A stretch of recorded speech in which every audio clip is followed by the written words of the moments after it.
Athos is a godless world, ruled by the very same sorcerer-kings and sorcerer-queens that destroyed the environment thousands of years ago. Magic is considered a curse, and wizards are known as defilers. They are feared by the people because their spells drain the life from the world around them, the plants around them, the people around them. It was the Sorcerer Kings and the Sorcerer Queens' abuse of magic that brought the world to its knees and made it as it is today, a dying wasteland with small bastions of civilization hanging on just by a thread. Psionics, the supernatural powers of the mind, are commonplace for both humanoids and for beasts. And for some, the will is stronger than others, but all are touched by its strange power in one way. In the Tablelands, the sandblasted wilderness is a place where alien beasts roam, where great storms can wipe out an entire village in mere moments, where a single drop of rain can be more precious than gold. We return now to the grand nation of Balic, called by many the City of Sails, the only so-called democracy in the known world. 1 month has passed since our previous campaign. 1 month has passed since cries rang out into the night across the city. Caesar is dead. During the Grand Garden Gala, Caesar Androponus was betrayed by 3 powerful psionic assassins during an uprising. In the aftermath of the revolt, the assassins activated these golden globes, these orbs that unleashed a powerful psionic explosion. It seemed to cause Caesar to be eradicated or maybe disappear. And since that disappearance, Balic has been thrust into turmoil as the great merchant houses all vie for power, as Caesar's praetors, once the ones who ruled the city, now stripped of their magic, they're left vulnerable, and Balic's poor are set to rise up to throw off the shackles of oppression to make the future their own. But Balic's fate will not be determined within its own walls. A secret organization made up of influential people has formed, calling itself the Veiled Alliance. The Veiled Alliance has gathered its allies and spent a month preparing to set out on a caravan across the desert. Their aim is to reach the forest nation of Golg, ruled by a powerful sorceress known as the goddess Oba Lalalipoi, Master of the Woods.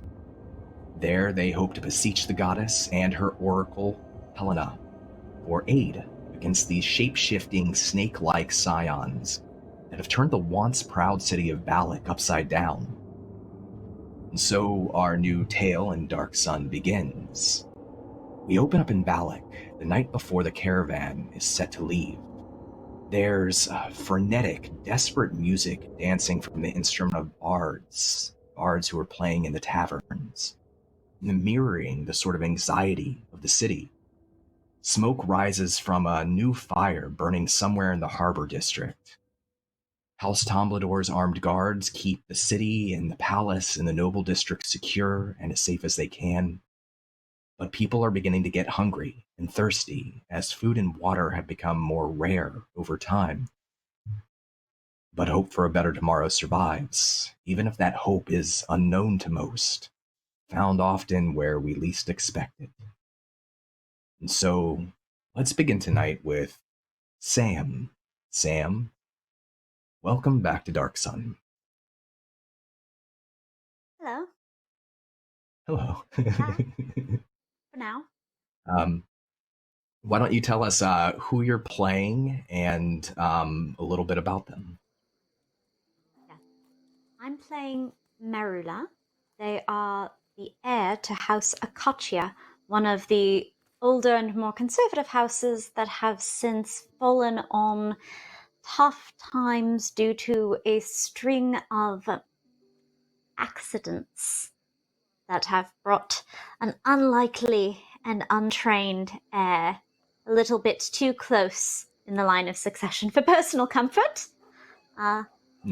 They are a rogue by nature, and have no secrets at all Absolutely not. that anyone need be concerned with. They also have a blackbird named Corey, who is pretty much always nearby. Likewise, no secrets about them. Don't worry about it. Don't worry about it. So, let's talk about Merula for a moment. A month has passed since the last time we saw them.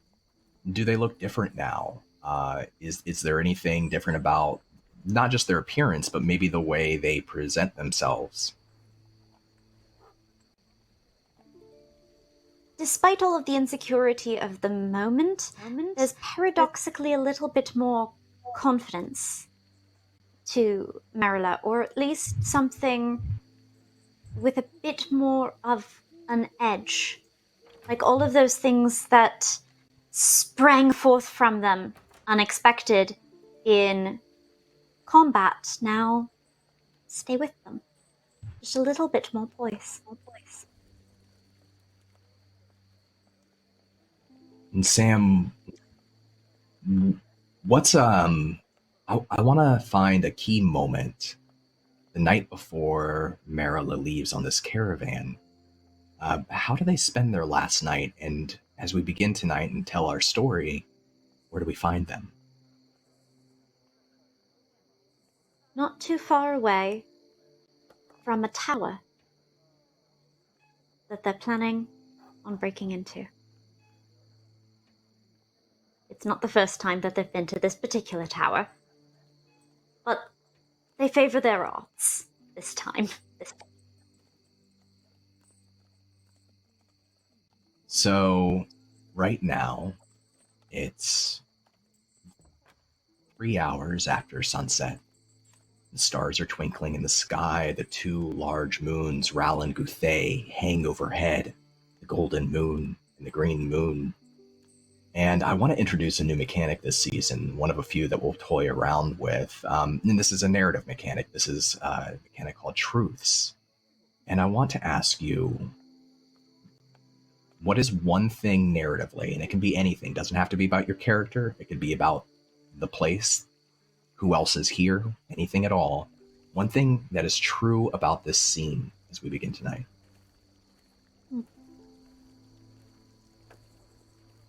There's no one else visible on the streets of this particular area. It feels strangely empty. Maybe everyone's attention is elsewhere on the fires. Did you know there's a fire in the Harbor District? Did. Maybe, or maybe something is hiding, but it sort of feels like this little bit of Balic has already emptied out. We're obviously not all going on the caravan, but somehow it feels like everything is already gone. And the air is still too tonight. Not windy, no silt or sand blowing through the streets. On the rooftops of the shackled buildings around this sort of abandoned square where this old tower looms in the center of the square, there's, I don't think that this is the proper terminology, but a flock of small hand-sized lizards skittering up and down. Even though there's no people here, the lizards stop and sort of perch on the rooftops. And for a few moments, it's almost like they're watching you, Merula.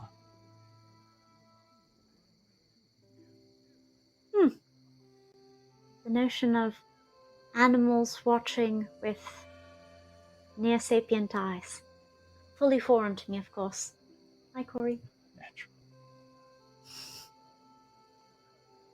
So, describe Merula at the beginning of the scene and let me know what they're looking to do.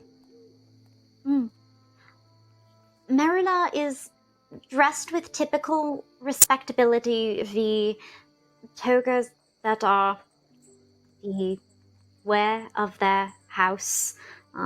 Fairly nice, but allowing for a bit of flexibility, a bit of movement, a bit of climbing if necessary. And honestly, it was just a desire to wander the streets of Balic, and their feet brought them here at first.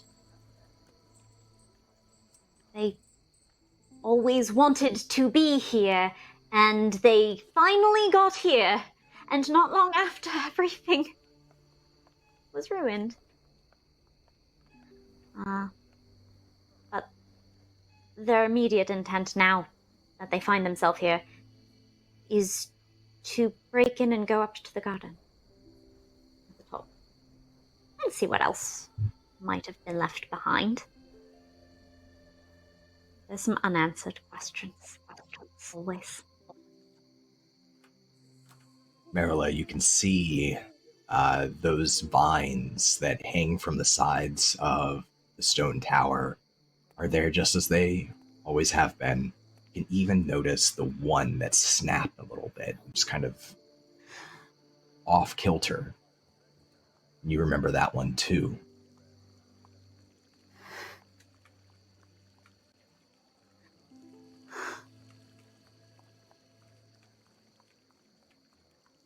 On my way up to the garden, I think I'd like to see if anything up there might be in flower. Just take some seeds, maybe take a cutting or something. I'm leaving, and I don't know why this seems like the bit of Balic I want to take with me. Yeah. So as you begin your ascent, go ahead and roll me. I'll give you survival or nature. See how much you can find. There are definitely some blooms here, mostly commonplace coming out of the vines. Some of them wilted. Oh, 6. No. As you're ascending, without much difficulty, it's a hot night, especially with the air being so still as it is, and you see bloom after bloom along the vine. None of them are perfect. They're all flowers that you could find anywhere, almost. Anywhere that has flowers.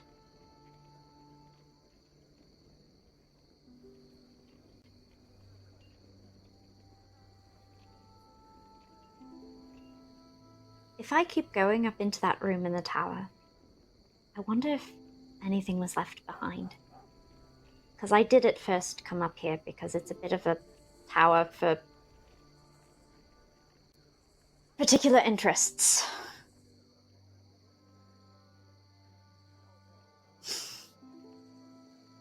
I want to try to steal magic things, Dom. I love it.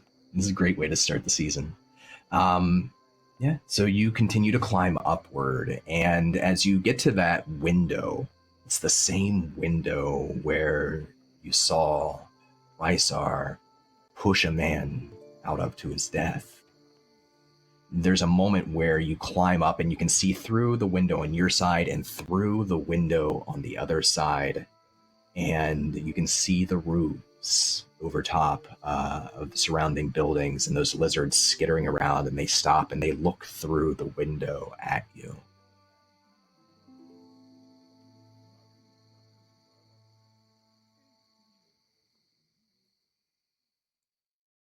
I saw you. I'm there. I climb in and move toward them. And you cross the top of the tower, this old abandoned watchtower, the garden created by magic. Still blooms, but it hasn't been tended. It's a little more wild, whereas before everything wasn't just magical, so colorful, but it was magical because of how perfectly cared for it was. Now weeds are starting to overgrow some of those flowers, and the grass that grows out of the stone of the tower is tall. It's almost knee height. No one appears to have been here maybe since the last time you were here.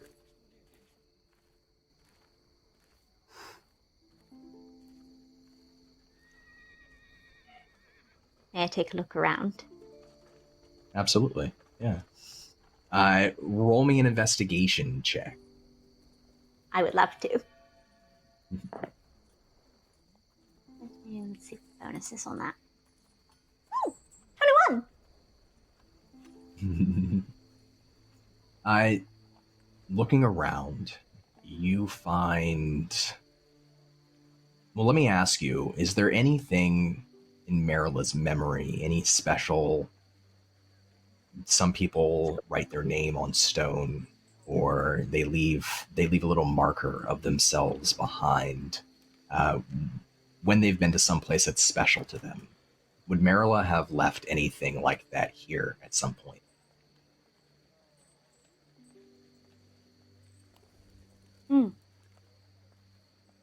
I think there is a little spot of ivy whose stem is tied in a knot.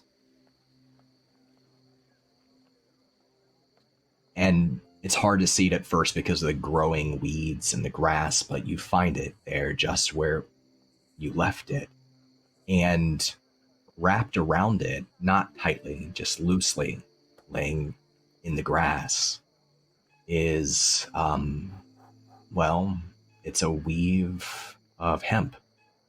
Multicolored string tied together, knotted in a very, very specific way. Something that would be very familiar to you.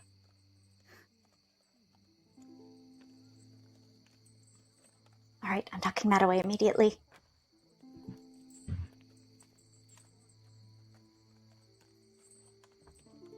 You can hear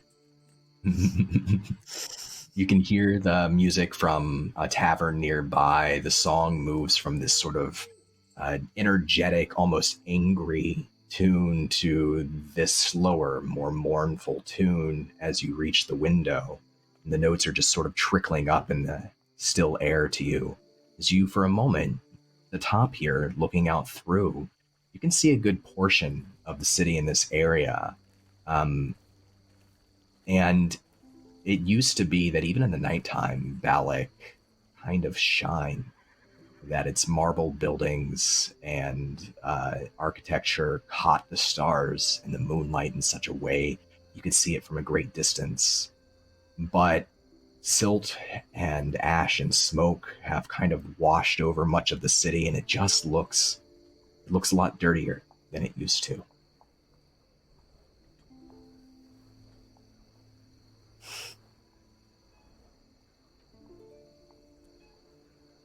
It does.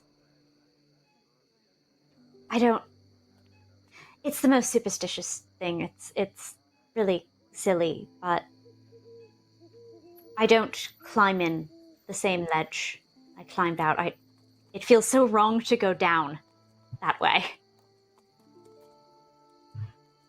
I crossed the other side of the tower where some nosy little lizards were staring at me. And I climbed down and out into the night. As you descend the tower, the lizards are gone, no longer on the rooftops. Music still plays, and the night moves on as we meet another one of our characters. Now we go to Orson. Hello, Bill, and welcome to Dark Sun. What's up, Don? Welcome back. So we met Horsun. We met Horsun once. Yeah, we met, but when last time we saw Horsun, it was this flashback we had from 14 years ago. And so I'm very interested to know, what does Horsun look like now? How do they present themselves now? And how is that maybe a little bit different than the last time we saw them? Horsun, still very large stature, Very, very muscular, maybe slightly more rotund than 14 years ago, as he's 14 years into his retirement from fighting in the arena. Um, but he's clearly weathered. He's got crow's feet. He's got laugh lines that are all fairly pronounced. You know, his skin's not as taut as it was 14 years ago, but his laugh lines are super pronounced. He has been trying the best he can in Balic to smile and laugh and have a positive influence on those around him, despite what negative energies may come his way. So, a month ago, Caesar was killed or vanished. What do you think the last month in Balic has been like for Orson? Chaotic. Doing the best he can to stabilize the things that he can stabilize and not worrying about the things that he can't control. Well, the fighting in the arena may have stopped. Training certainly did not. And so that's where he's been pouring his energies into investing time and energy in the young gladiators seeking a career in the arena. And now it's the night before Orson set out to leave with his caravan, this journey. Could be a very long time before he returns to Balic. How do you think he spends his last day, and if there's a single moment, this sort of like memory that he'll hold on to once he journeys out, where do you think we would find him? Well, he's super passionate about his work, so he would definitely take the time to impart positive, lasting messages on the folks that he's training. So training wouldn't stop. He might, take it easy on them, but not really, because that's the purpose of training, is to make people better. So he would still hold all of the trainings that he had scheduled. He wouldn't adjust the schedule, but then he would take some time to spend with a very close someone. All right, let's begin our story tonight and meet Horsun maybe near the end of his training session. And once again, we'll use this sort of narrative truths mechanic. So you can see the smoke rising up in the sky. Somewhere in the harbor district, you can kind of smell the ash, the burning. It drifts your way. It's a hot night. The air is still. And the sounds of the city is very much still alive. It's chaotic, but it's still full of people with lives and dreams and hopes and struggles. And here we find Horsun training with some of the younger gladiators that he teaches, that he instructs. Bill, what's one thing that's true about this scene? As the trainees and their training partners are pushing towards exhaustion in this particular session, he cuts it short for a moment and then signals everyone else to approach him, like the end of the training session speech. Like, he wants to address and be forward with them. So the truth that I would bring to the table is they all listen. We'll say there's maybe 6 of them. Some of them have been with you for a month.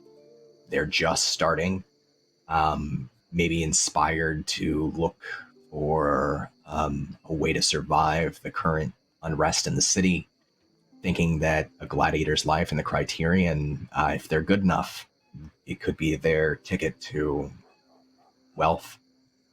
And of these 6 gladiators, probably that's been with you the longest is a female halfling named Lowstar. And Lowstar has been a gladiator for about a year and a half, 2 years now.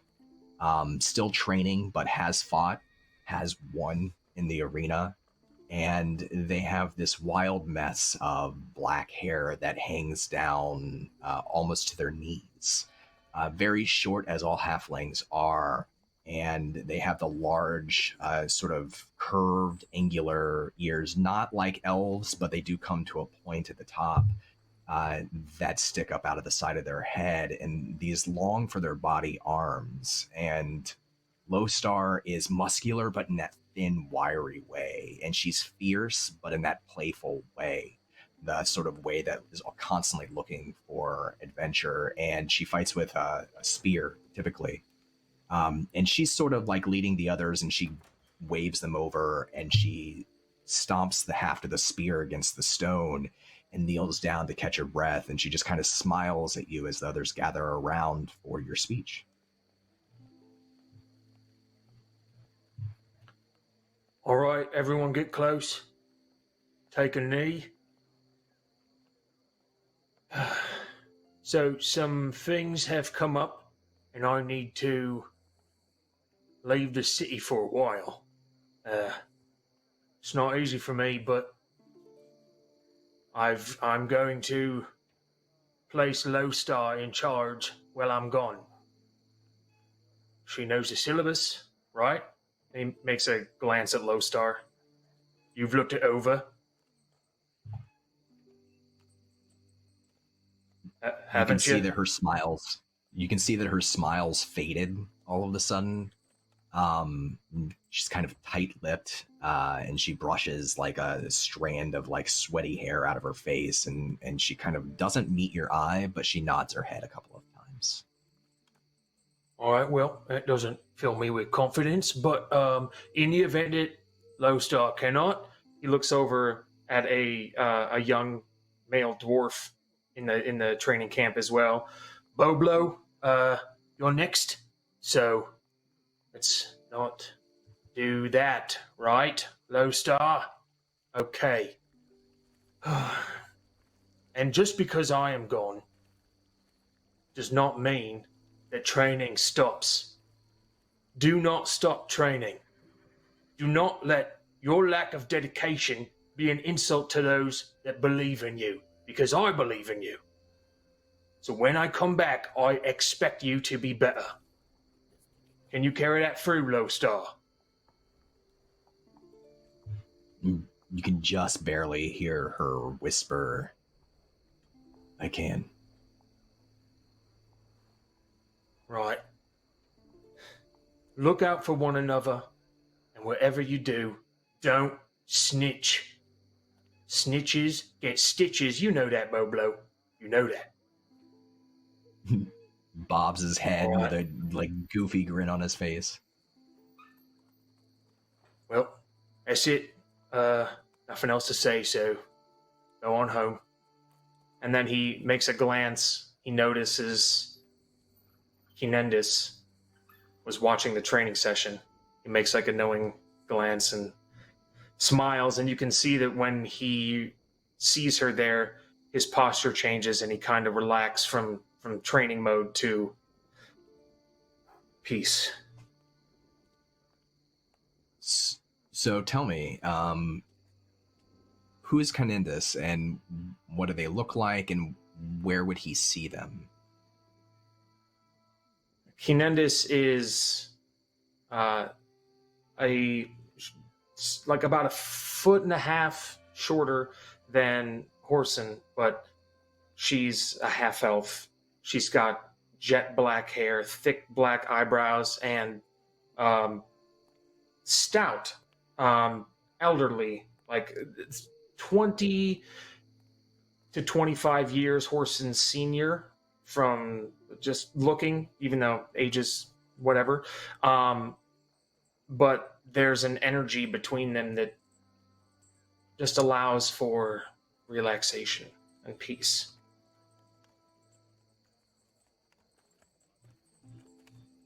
You can see Kanendis is like sprawled back on a couple of the sort of risers, these stone steps that if someone were to watch, if you were to have a crowd here, it would be a small crowd, but you could have people watch conceivably. And she's sort of stretched back between two levels of steps.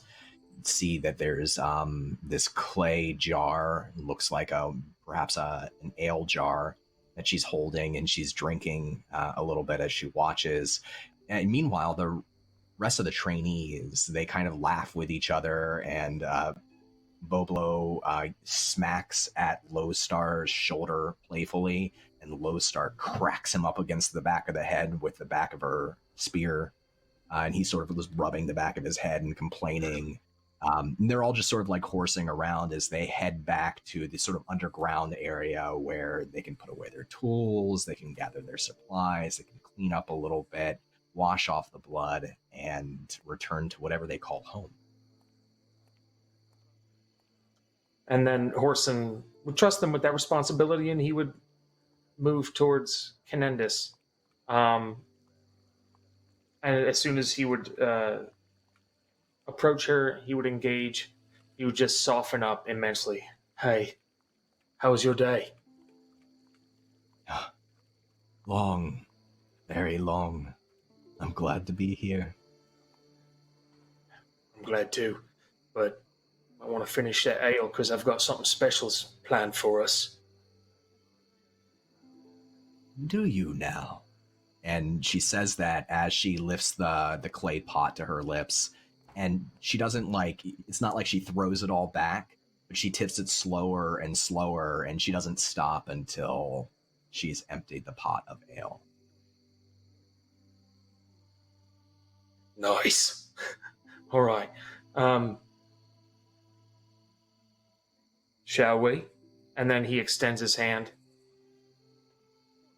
You can see she places like a palm behind her on the riser, and she struggles a little bit to get up. You can see that her back is bent, and she kind of grunts just a little bit as it takes her a second to rise. But she stands up, and any tired look, any exhausted look that she had for a moment on her face kind of washes away.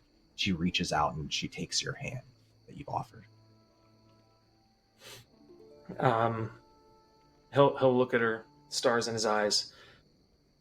I asked some of the kids in the neighborhood to set up something while we were gone. I might have pulled some strings for some extra stuff as well, so I'm not that great with words, so I hope it'll do the trick. And you can tell that she's curious, and she just sort of nods her head and says, all right, well, lead on. And he goes and walks to where they live,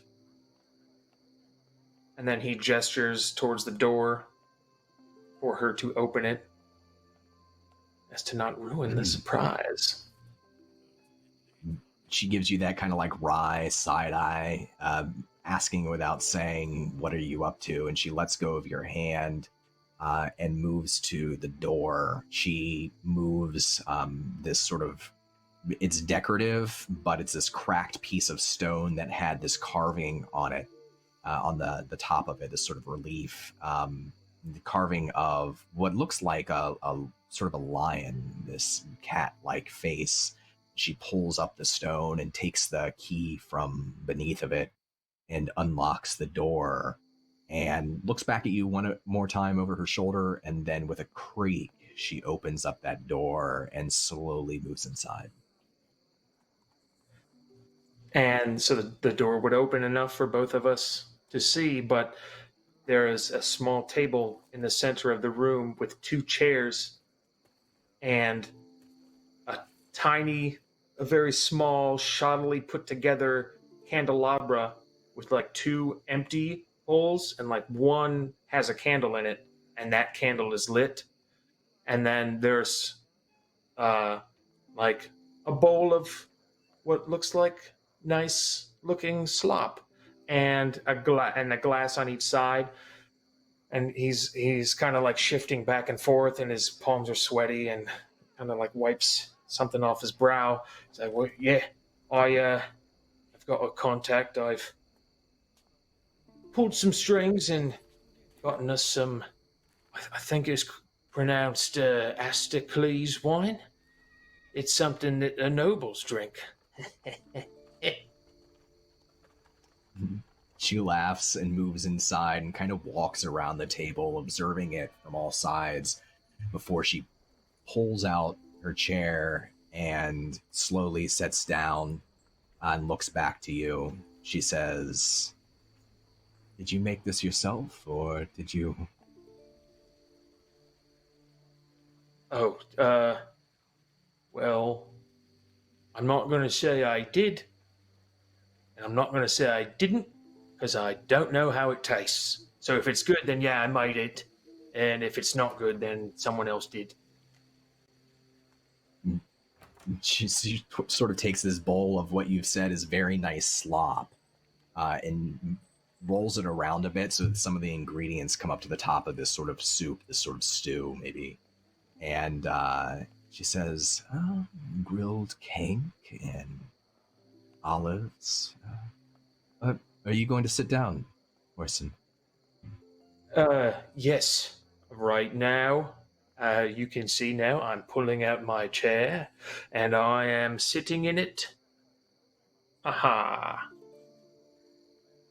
And then he makes everything super presentational. Yeah, she laughs at that, which I imagine this is a common dynamic between the two of them. And she looks down to the food and then to the wine, and she looks up to you and she says, "I know I'm going to see you again, but I was thinking maybe as a treat, tonight before we eat, instead of me telling you a story, you might tell me a story. Would you do that?" Of course. And still clammy, and one of the rare times that Horsun would get like performance anxiety, he tries to like close his eyes and barrel through, and he's searching in his head for something. He doesn't want to say anything like his typical training stories that he would tell his training partners or old friends. He's trying to think of something fresh, so he shares with Kanendis the story of how he met Rysar.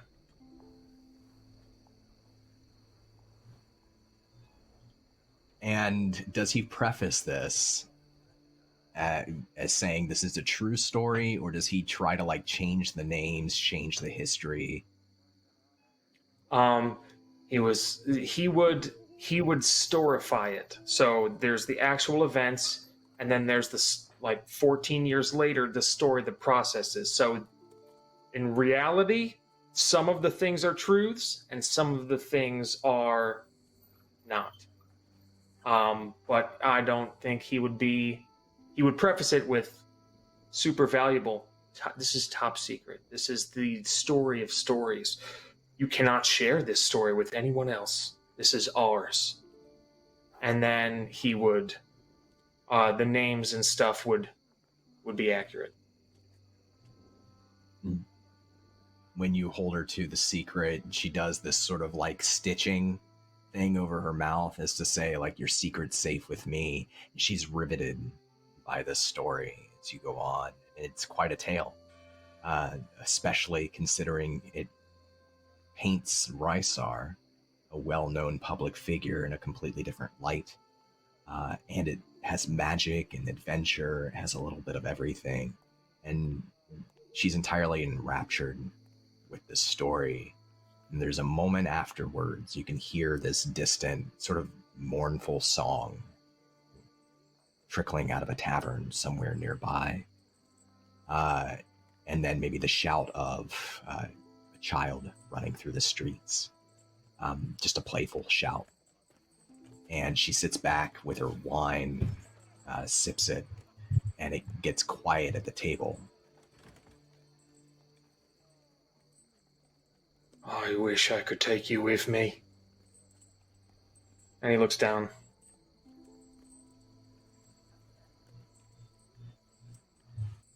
And she leans forward, places the jar back on the table, and says, well, that's all right. My back's not up to it anyways. I'd much rather stay here. You have to promise me to come back, all right? Your students need you. So do I. I will. I promise you that. And then he kind of smiles, like a little casual, cocky smirk. Now let's enjoy this wine and this evening.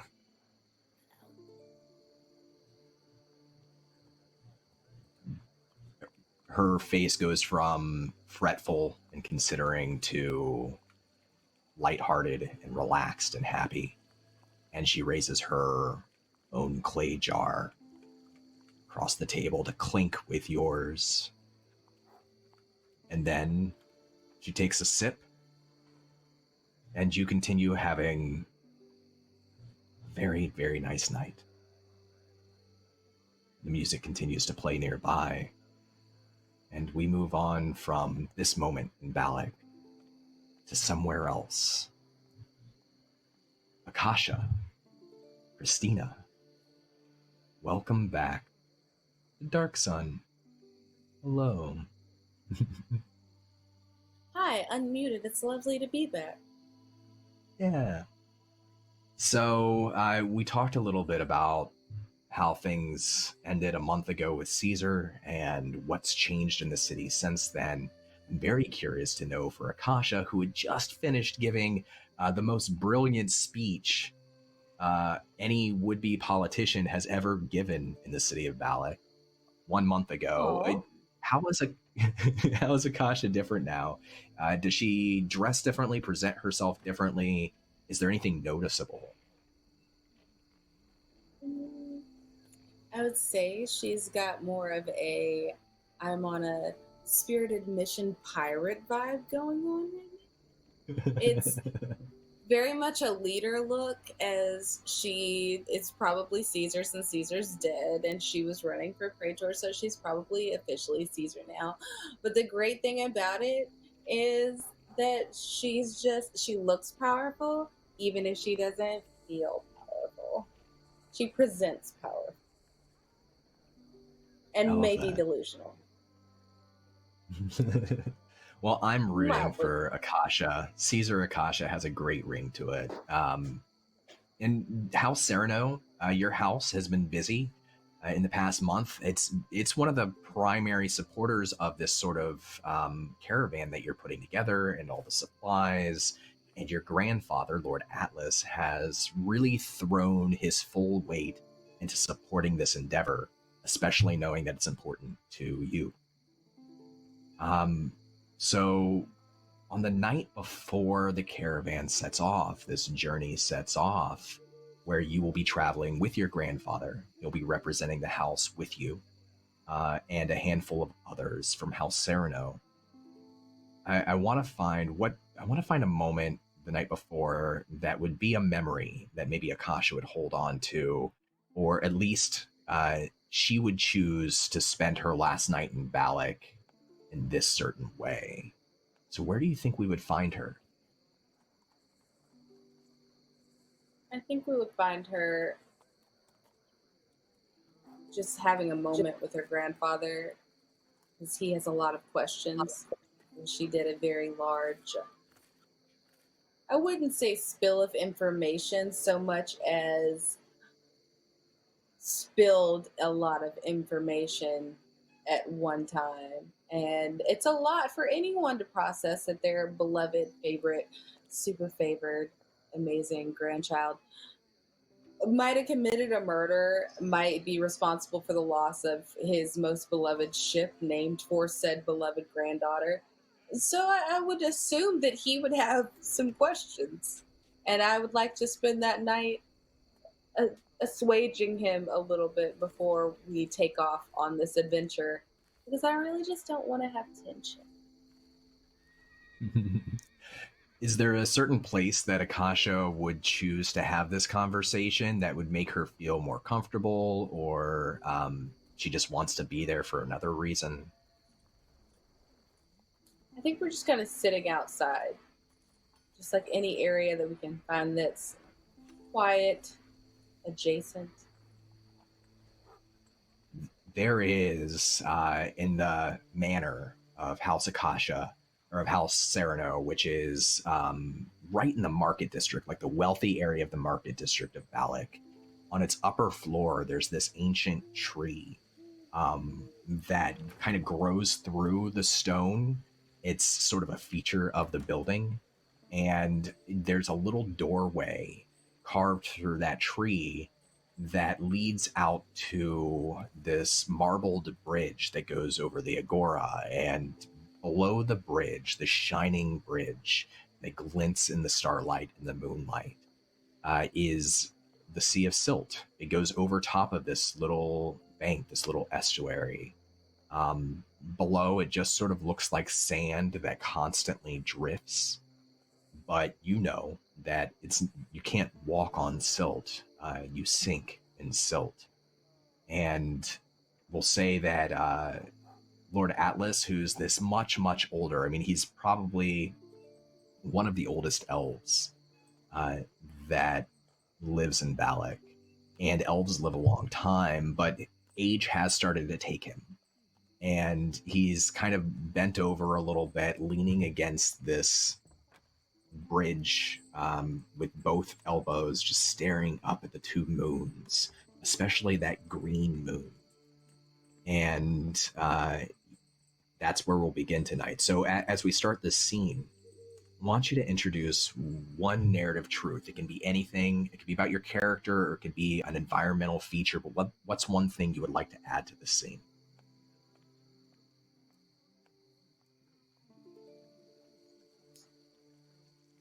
I think it would be more of an internal thing, as there's so much of Akasha that is bravado, as she presents with so much confidence, but in all honesty, right now she's feeling more scared than she ever has, and she's not quite sure how to. That's why she wants to talk to her grandfather, because it's the only thing that she can think of for comfort, is to just have a moment with something familiar before everything changes. And I think Lord Atlas, knowing his granddaughter so well, although he didn't know everything about her, but he knows her. And I think just glancing out of the side of his eyes, he senses that there's something going on there. And he leans forward a little bit further over the bridge, looking up into the night sky, and he says, "You know, dear, I'm going to miss this place.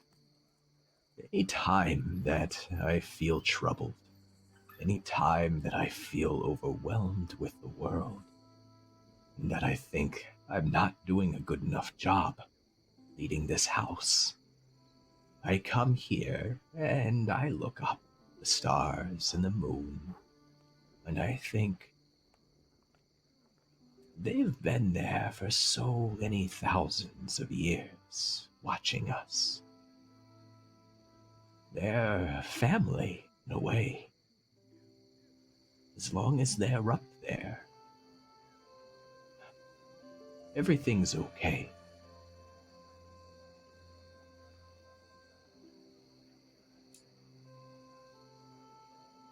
Was that a metaphor? He thinks about that. No, not quite. No, not an allegory. Was it one of those things where you were trying to, like, you knew I was feeling not great and you decided to try to paint like a narrative story about how you're not saying it exactly, but you're kind of saying, oh, I feel this way. So it's supposed to make me feel better because you know that I'm feeling a certain way. Why, did it work? I won't say it wasn't comforting. It was absolutely comforting. And just, I'm trying not to be sad and scared. And that kind of made me feel an overwhelming sense of responsibility. Well, Akasha, we have taken on quite a responsibility, haven't we? But we don't shoulder that burden alone. I'm here to help you and support you. And you're here to help me too.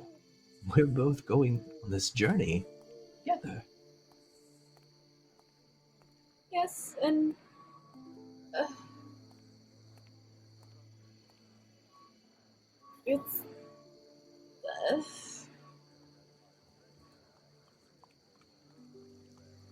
so what if it's not a great idea? What if it's not a great idea to go and do this right now? What if, I mean, not.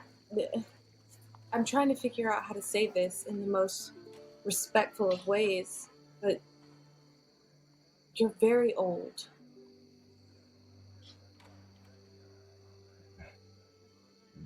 That's true.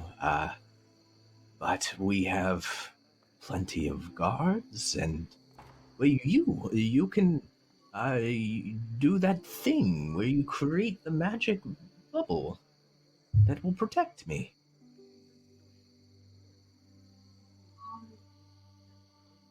Yeah,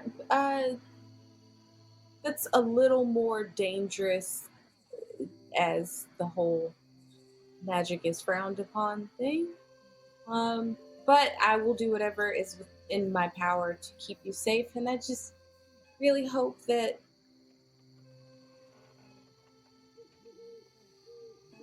I want to make you proud. I want to make our people proud. I want to help, but and I don't want to feel weak for being afraid because I know that's not what this is. But and trust me, I stabbed a guy in the throat. I can figure it all out. It's another story for another time. But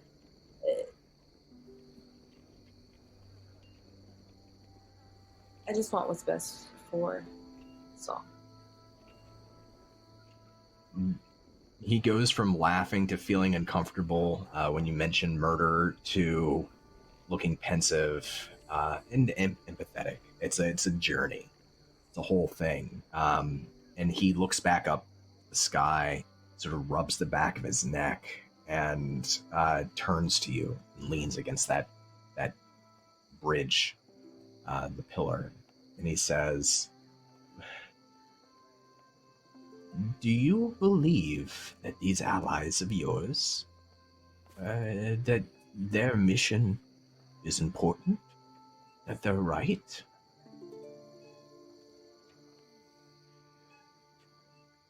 I do, however, I don't necessarily trust my judgment. I trusted a turtle, and I think he just betrayed everyone.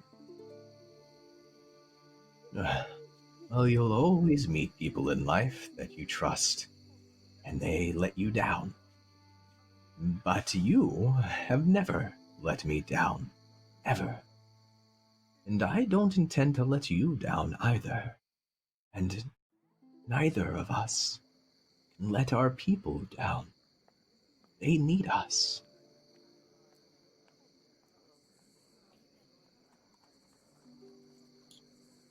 Are you hungry? Oh, yes. Very hungry. I think we should go to the kitchen and we should make sure that we have all of the best foods and we can laugh. And before tomorrow, we can make everything feel normal. I would love that. Would you like me to summon some of the musicians, some of the singers, maybe? Or Should it just be the two of us? Just the two of us. I like that. Well, let's go. And he offers you his elbow.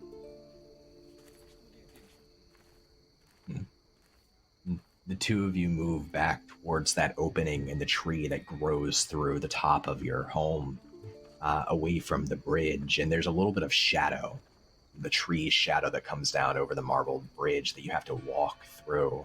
And as you step into the shadow, he says to you, "There's nothing else I should know about you that you haven't already told me, is there? It's all right if, you have hidden things, and I understand about the magic and these acquaintances of yours, but you don't have to hide anything from me, Akasha." Let's just lead with that and leave it there. I think we found some closure by avoiding the situation completely and going ahead and eating food. I think that's the best way to handle things. Yeah, all right, yes, let's go.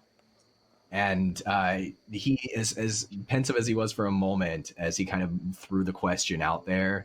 He's all too happy to just go have some food, spend time in these gorgeous, I mean, you have a gorgeous kitchen, and all of your servants, he sends them away, so it's just the two of you in this large space. You sort of have full run of the house. And there's a lot of food that you're taking on the journey that will last, right? They're the sorts of food that will make it several weeks until you can restock.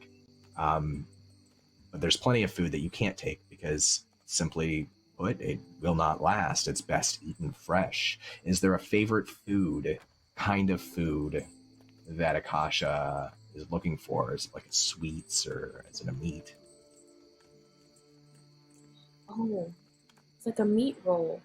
And on the inside, it's just beef, and it's amazing. And it's inside of this puff pastry, and the puff pastry has a light glaze over the top of it, and it's just very like crispy, country like bun. It's amazing. It's just a meat bun, and she can eat about 20 meat buns in one sitting because they are just that delicious. And so, amazing. Because these meat buns, this we'll call it like Crodloo Wellington, meat pies, is going to last. You have your fill. I mean, you both stuff yourselves on these meat buns that you can't take with you, and you can hear the music from the street. You can see as the conversation with you and your grandfather continues and you're just having fun together. There's a moment where he sort of leans on the counter, this marble counter in your kitchen, and just sort of nods off like he just sorts of stuffed with me. He just starts to fall asleep standing up. I thought back in your day the elves could just go all night. What happened to you? You're getting soft in your old age. I can still run. I'm just, I'm conserving my energy for tomorrow.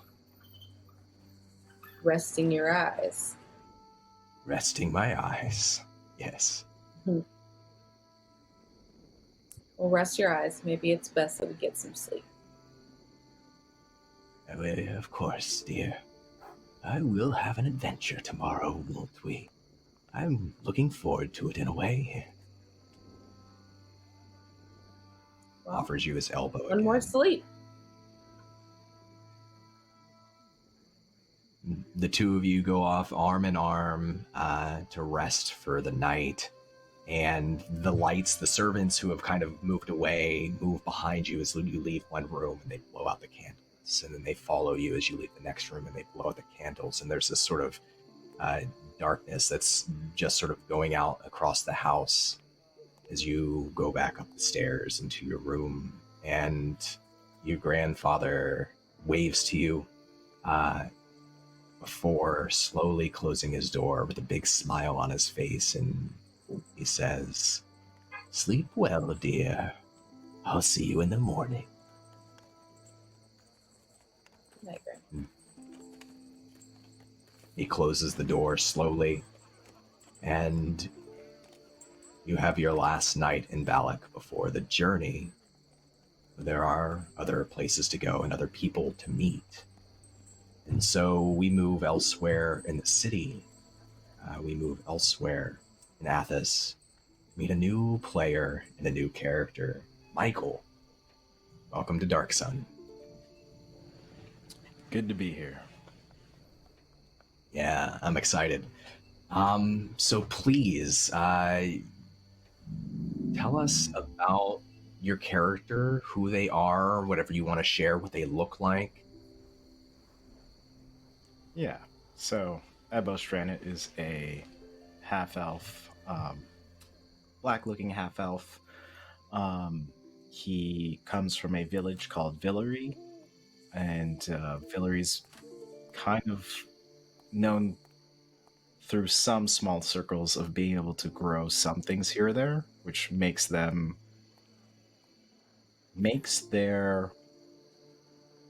relationship with the private relationships that they have really important and significant. Ebbo is someone who is towards the older part of their life, being a half-elf, and they are just trying to make sure that the place that they have been for a long time is well taken care of during this month of a tremulous or kind of a unknown time after Caesar's fall. And in the past month, as things have started to change, and Ebbo, you've become part of this caravan, the preparations, is there anything you want to share about that connection? How Ebbo's involved with this trip, what their purpose is? Ebbo's purpose is to establish strong connections with the people who are on this caravan, first and foremost, and establish strong connections with the place that they're going to make sure that the village, that Villery, is well taken care of in his absence. Ebbo knows that he's getting much older, and that there's going to be a time where he can't be the one looking over the whole village, and someone's going to either have to take his place, or he's going to have to make it self-sufficient enough when he does pass. And Villery, the village that you come from, has dedicated a large amount of long-lasting food and supplies, the sorts of things that are abundant for them. And in some ways, your village, it has a reputation for growing things that isn't even matched by the nobles, Balic. Things that most villages lack, like water and plant life. Villery has, and you're bringing some of that with you. But it's the night before your trip. It's the night before the caravan leaves, and I'm curious to find out, where would we find Ebbo? Would we find him in the city of Balic? Would we find him outside? How does he spend his last night before the journey? Ebbo spends his last night before the journey making sure, double checking that the connections that he's made in Balic with certain members of House Sereno is going to come to fruition, and the promises are kept and the details are all hashed out. He also has these two half giants with him. One's a teenager and one's a preteen, and he's just showing them around the city and kind of taking care of them as like, this might be like the last time I can, be one of your elders and show you around a new place of Balic, because maybe as you grow up, you will be the ones trying to maintain a relationship with Villery and Balic. And so he's, in a way, he thinks that he's passing the baton to these little half giant teenagers. One of them, the older giant, her name is Bree, and the younger one is named Sultz. It's a boy, teenager. So let's see if we can make these two things happen. So as you're traveling through the city and it's night, we'll say it's earlier in the night, and having met Akasha and Lord Atlas, you have worked it out for Lord Atlas to come meet you and have one final conversation about this sort of deal, this arrangement that you're creating, this connection that you're building, and you have Bree and Sultz with you as well as you're sort of showing them around the city. Is there a specific part of the city or a sort of type of monument or a sort of type of place that you think Ebbo would arrange to meet, that he might in particular want to show these two half-giants? Probably if Sereno, the House Sereno district, has some sort of market, some place where it's kind of bustling, where you can get street food and kind of eat it. Some nice street food, eat it on a table that's like kind of near a main roadway, and places where like life is actively happening to kind of get these teenage villagers accustomed to Balic in general. And that would probably be the place where he would arrange to meet Atlas, just so that it's a place that he feels comfortable with, and he knows that Atlas appreciates from time to time to kind of leave, the high life and kind of see what people are doing at the ground level. I love it. So in the Eastern markets, the less wealthy but more energetic, more lived in area of the marketplace, you do have these street vendors and this sweet smelling meat from all different sorts of reptiles that are common in this area that are sort of sold as kebabs or done in different ways with these very juicy glazes over top. And you can smell the sort of nectar in the air. You can hear music, but it's different than the music in the rest of the city. The music here, instead of being in the taverns, it's on the corners of the street.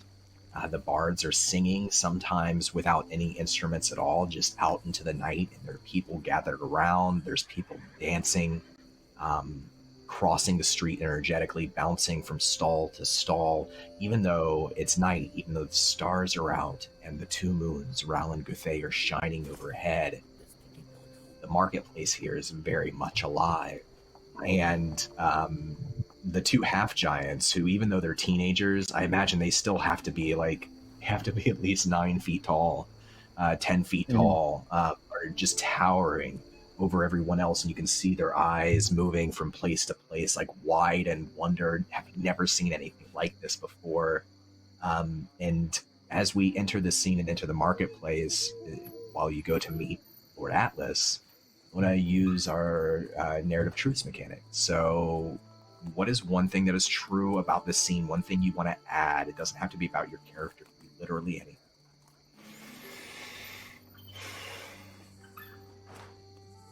Ebbo, is a good one.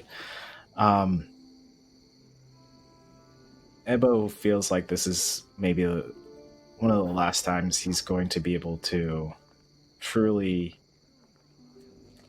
connect and make sure that Villery is going to be okay. He feels that he is really worried and anxious that on this caravan ride, because he's been on the outsides of Balic, but not pushed out further than that. And he's worried about, in his older age, just thinking about, am I going to make it back to the village? Or am I going to find some place to settle down? But he really is just trying to make sure that all the I's are dotted and the T's are crossed. as you're sort of dancing in your mind, trying to make sure you have everything worked out, the truth that I'll add is that there's 4 young elves, maybe teenagers, maybe a little bit older, but pretty young, and they swarm to your sides, 2 of them on one side, 2 of them on the other, and they go to grab the arms of the half-giants and pull them towards a nearby singing bard. And so Bree and Salts, as these elves are sort of dancing and bouncing and trying to pull the half-giants to join them, they both kind of like look over their shoulders down to you with the big like question in their eyes. It's a mix of fear and anxiety.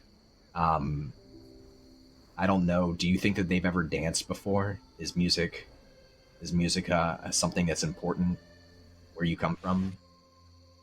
There is some sort of music, but I feel that Bree is more accustomed and Salt isn't. But I'm going to tell Bree, oh, please,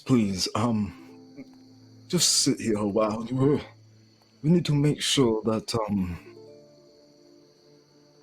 that you know what's going on. You can watch your brother from here. and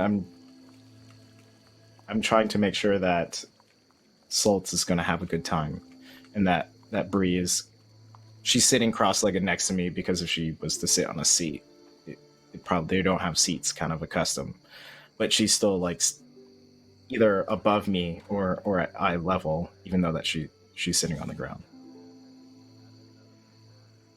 And she kind of like bends down and whispers something into the ear of one of the teenagers that's trying to pull her away.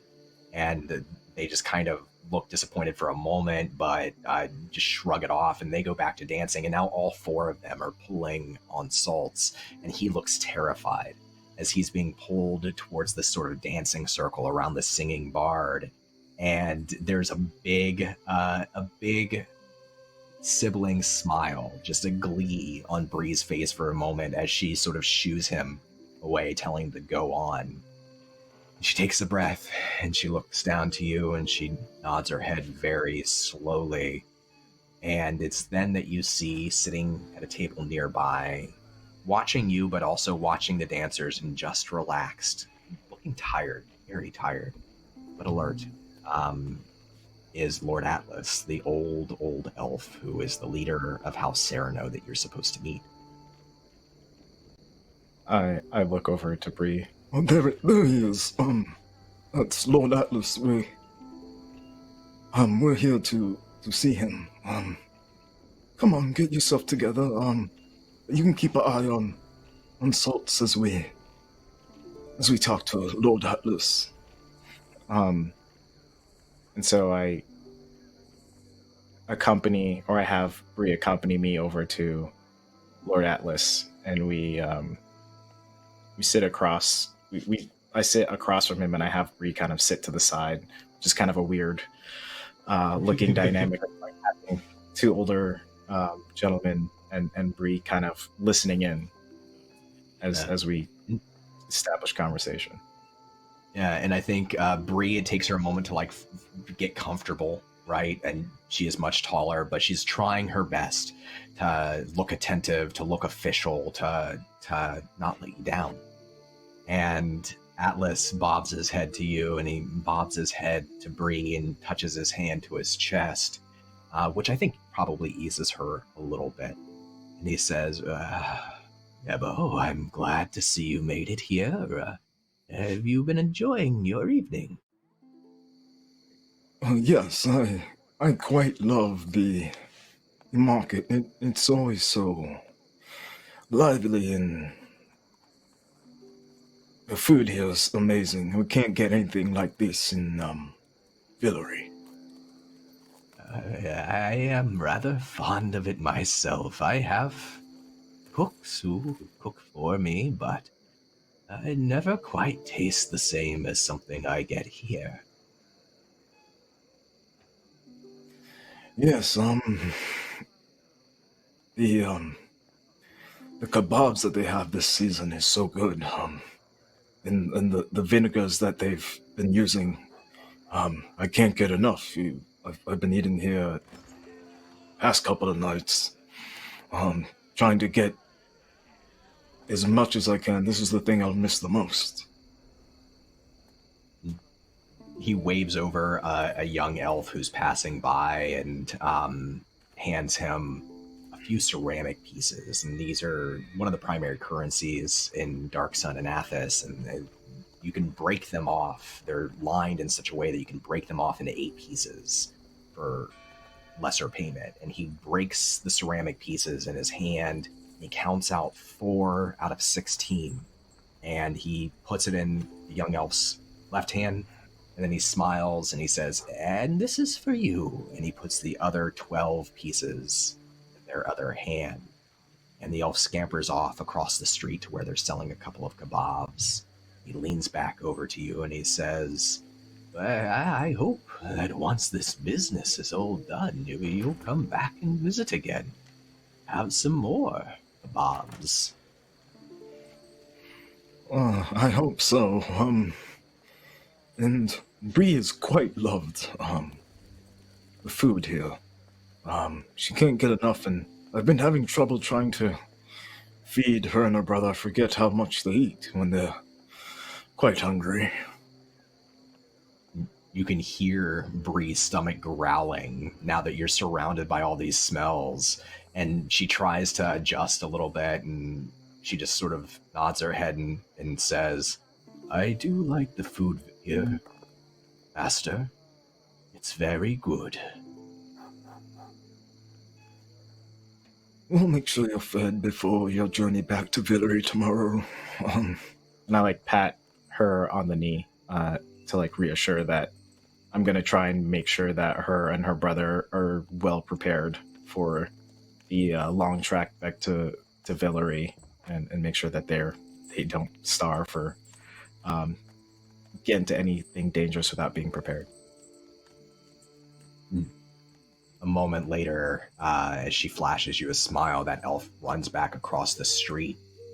In their hand, 4 different kebabs just stuffed with meats and a few slices of fruit dripping off the edge, and hands 1 kebab to Lord Atlas and 1 kebab offers to you, and holds up the other hand to Bree with 2 kebabs in it. She smiles and takes it. Oh, hold up.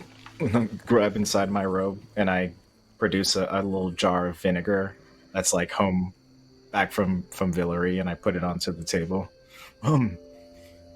Bree, remember to put some of this on, and Lord Atlas, you must try a Villery's vinegar. And I take my kebab and I dip it inside and then eat off the stick. And he looks very excited about this prospect. He says, "Well, I'd love to." And he leans over and he kind of just glazes a little bit of it on top of the meat, just a little bit on each piece. And he takes a bite and chews it for a minute. It takes him a minute to get through it. And once he's done, he leans back and he just kind of breathes in the air. You can see Salt bouncing around, now totally into this music with the elves. They've got him hand by hand, and they're moving him around and leading him.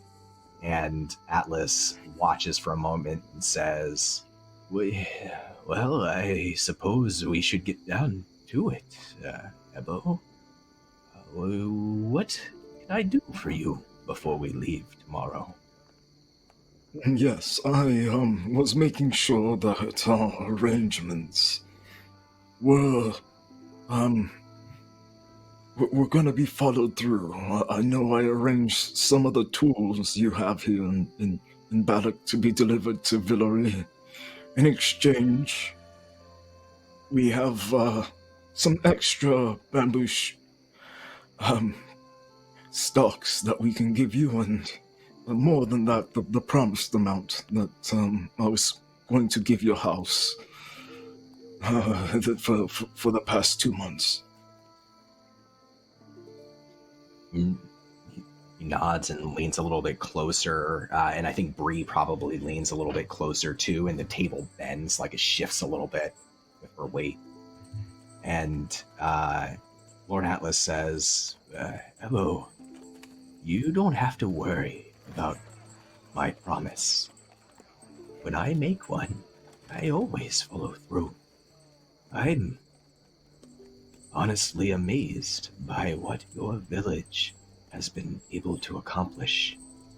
I must say, I'm a little jealous. I had a green thumb myself when I was younger, but I've never seen anything like what you and your people have done. Whatever I can do, whatever's in my power, when this is through, I assure you, Valerie will be independent, not ruled by the merchant houses, and certainly not by mine. There's so much change happening, and I didn't plan for this. I've put so much effort and planning into our village, and I just don't want to see it go on. And all the progress, I don't want to see it lost. I know that a lot of the people in Villeray look up to me, but I really want them to be sufficient. And it just worries me that there might be trouble and they can't handle it, and I'm not there to help. He leans back and he looks around. He says, when I first came to Balic, elves, our people, we didn't live here. We came through and we traded. Perhaps we stayed for a time. But we never had a place here that was built by us, that was ours. And over the course of my life, not I alone, but so many of us, we made everything you see here, all of this music and all of this joy, our legacy. And when I see those young ones dance, I know that my time will come to an end, as everyone's does. But I know that in my place, there are so many others who will continue to lead, to create, to build a world. And I understand your fears, I think. But Bree here and Salt and the others, they've learned from your example, Ebbo. They've watched you, and one day when it is them that leads your village, you'll still be with them, even then, guiding them. Yes, I think I worry. Just an old age. You're completely right. I'm excited to be on this caravan and look towards the new prospects of what we can accomplish. You said your granddaughter is going to also be accompanying the caravan. Oh, yes, Akasha, yes, indeed. I will be leaning on her much. Well, I'm excited to see you again, and yes, I think you're right, though. Lord Atlas, that, Villary's more than prepared, and I'm just over-worrying. It's hard times, as you said, much change. But we're all in this together. And you can always come to me, Ebbo. I promise you, I'll look out for you and your people. I appreciate that, and I hope that with your guidance and our connected house and village, that Villary can seek independence and maybe partnership with House Sereno. I would love that. And not just because it would make my house a good deal of coin. I would genuinely love that. And he bites into the last of the kebabs on his stick and chews it around a little bit. And he looks around to the streets and to the dancing and the music. He leans back and he says, "Is there anything else that worries you? Any other preparations you need before we leave tomorrow?" I've spoke to you before about my daughter, right? If you see her, just say that I hope that she's doing okay, and try and, if I can ask you a favor too, make sure that she's okay and ask her truly if she is taking care of herself and happy. I think that you may have a way to reach through her, and I haven't been able to see her in a while, but I hear that she has been making her way around the cities, and she may visit here during my absence. Well, if I hear that she's in Balic, I will invite her to my house. Do you want me to tell her to visit you when you return? Oh, no, that's quite alright.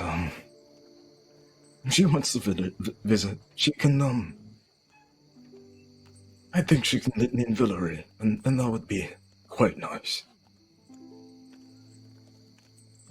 Of course.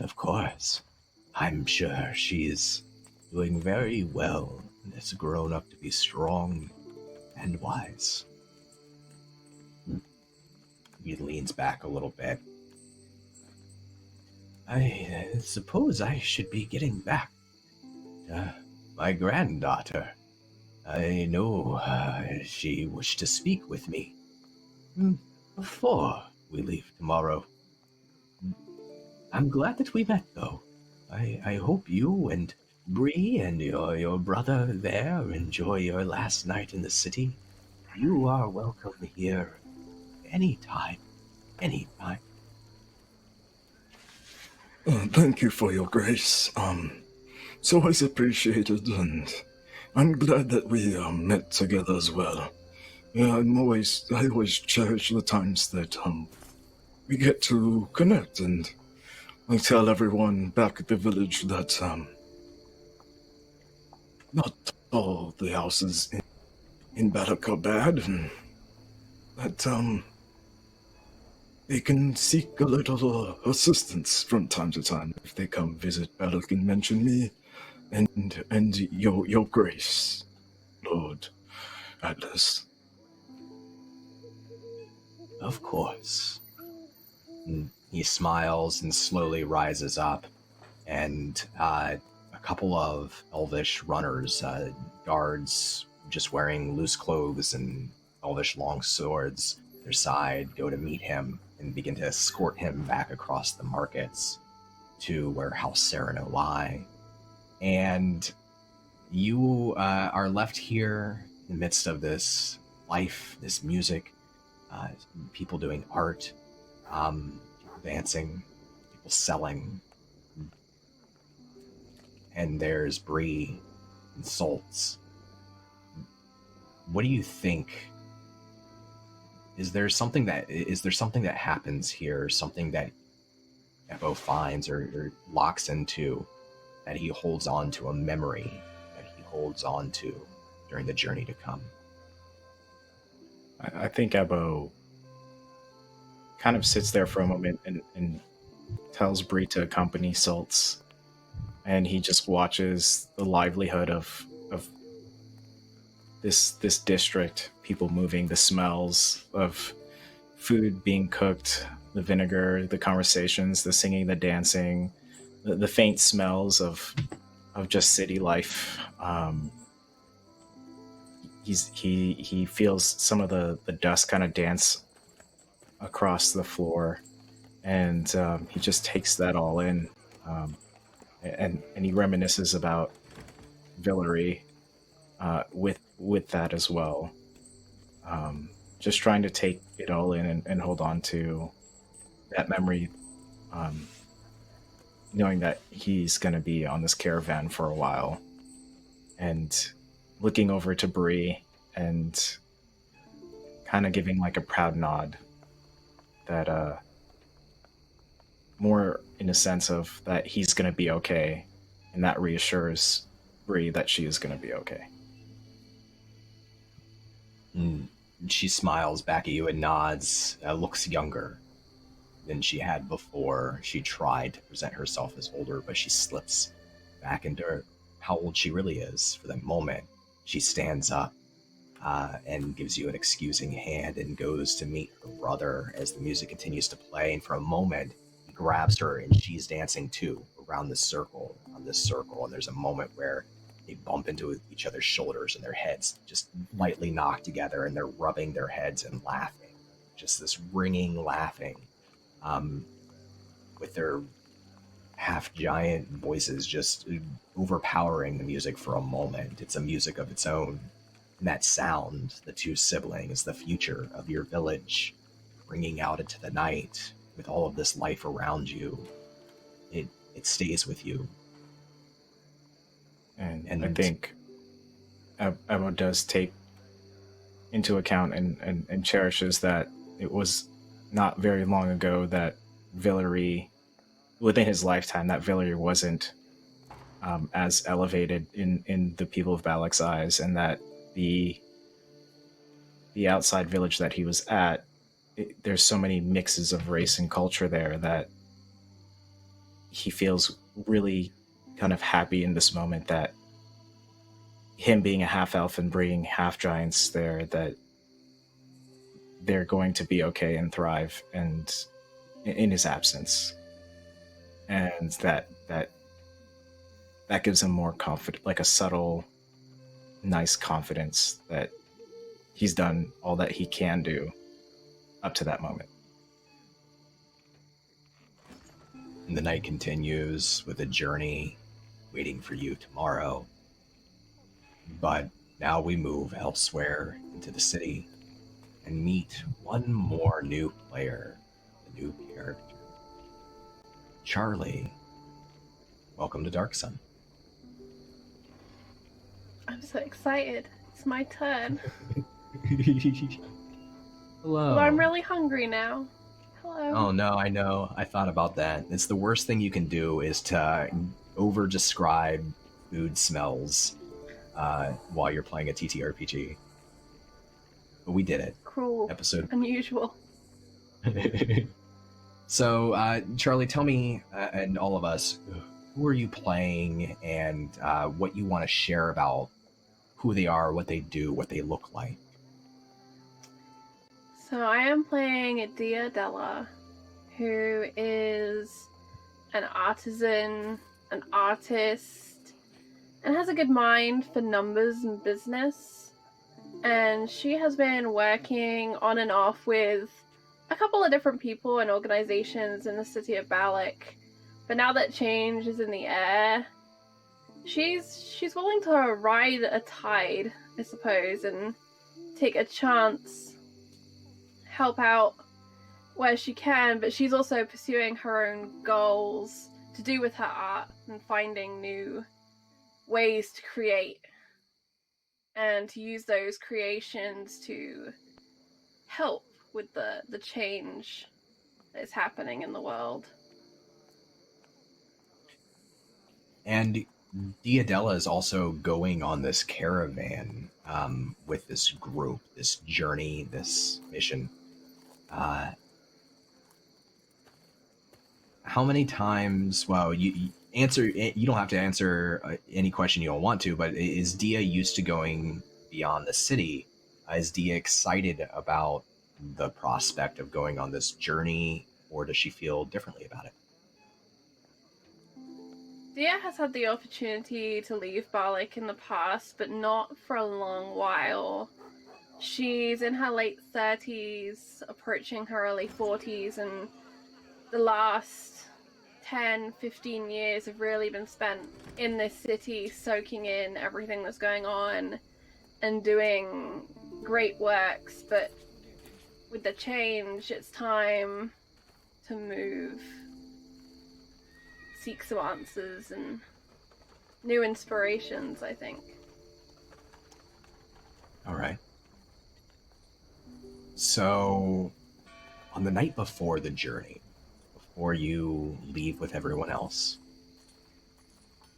where's a place that Dia would go, or what's a memory that she would have that she would maybe hold on to? What's sort of her way of spending her last night in Balic? She sits in the window of her small studio, and she can see that glow on the horizon. Something in the city is on fire, and it's become strangely familiar to see this glow, even as night grows darker and darker.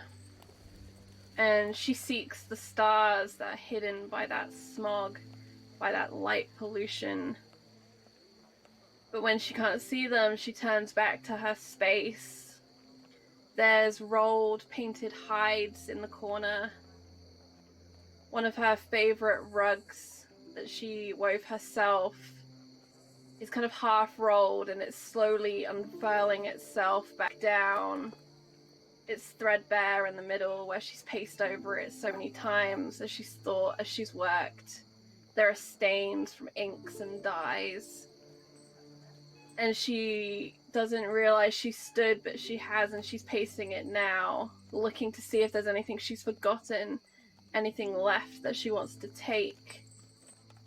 Up on the wall, there's charcoal or an equivalent sort of sketching right onto the stonework where she's practiced and played. And she reaches for her pile of rags and begins to slowly wash this away, not wanting it to be left. It's not for anyone else, it was for her.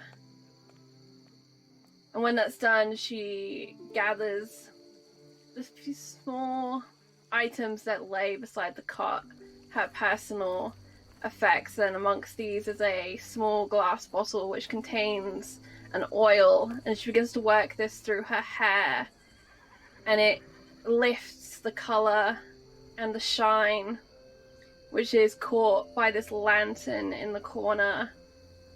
And the lantern is what takes her focus as she works, just her fingers through her hair with this oil. And for a moment, for her, the world is quiet, save for the city beyond the window. And then I think she hears a neighbor somewhere beyond the thin wall, and she isn't in a safe harbor or a bubble of super privacy. She's in the middle of the city, and it's about time to begin leaving. She was already meant to be out of the studio by now, but she's lingered and she's taken her time. I love this idea that her world was quiet, and it was her things, her art, this process of taking things and leaving things, and then it's broken by this shout, this angry shout from nearby home, and then that sound is accompanied by other sounds invading her space, the sound of music, nearby tavern, this frenetic, anxious song played on multiple string instruments, dancing through the walls, through the window, a cry of a child playing out the street, the clatter of a large Enix, which is this sort of like reptilian beast of burden, crashing into a cart and knocking over grain onto the street. all of the sounds of the city come at once, invading this sort of vacuum she'd created for herself. And let's do a narrative truth. What is one element you would like to add to this scene? When Dia leaves the studio tonight, someone is making a parallel journey. Someone who is hiding who they are and their purpose, and they too will be in the caravan. And they have magic, Don. So much magic. Wow, thank you for that. I really appreciate that. You're welcome. Yes. The truth that I'll add is that from the street, across the street, this sort of shingled building that's falling in on one corner, and as the moonlight kind of comes through your window, hitting some of that stone that you haven't packed, there is just the small silhouettes of skittering lizards, these hand-sized lizards lining up along the rooftop across the street, and they stop for a moment, and they sort of turn. It's almost like they're looking through your window for a moment. Dia has that sensation of being watched, and she reaches up to a hook on the wall where there's a scarf hanging. It's a fine silk scarf in a pale color with lots of intricate, tiny embroidered patterns in it. And she takes it and she wraps it first around her shoulders and then brings the hood up that she makes in the loop to cover her hair.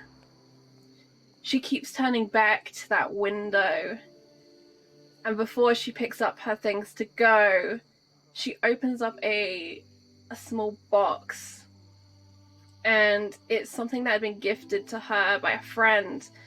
And as she opens it up, inside are some bandages and some gauze, and she wraps her knuckles. But in between the layers, there's a small piece of bone, which essentially is going to act as some additional armoring should she need to punch anyone. She's having a very unsettled feeling. So she prepares her hands just in case. And then she collects 2 of the leaning painted hides and that lantern. And as she turns, she will hold it up to that window. The candle, I think, flickers in the breeze that pushes through from the city, carrying all of those food smells and the sounds of the musicians.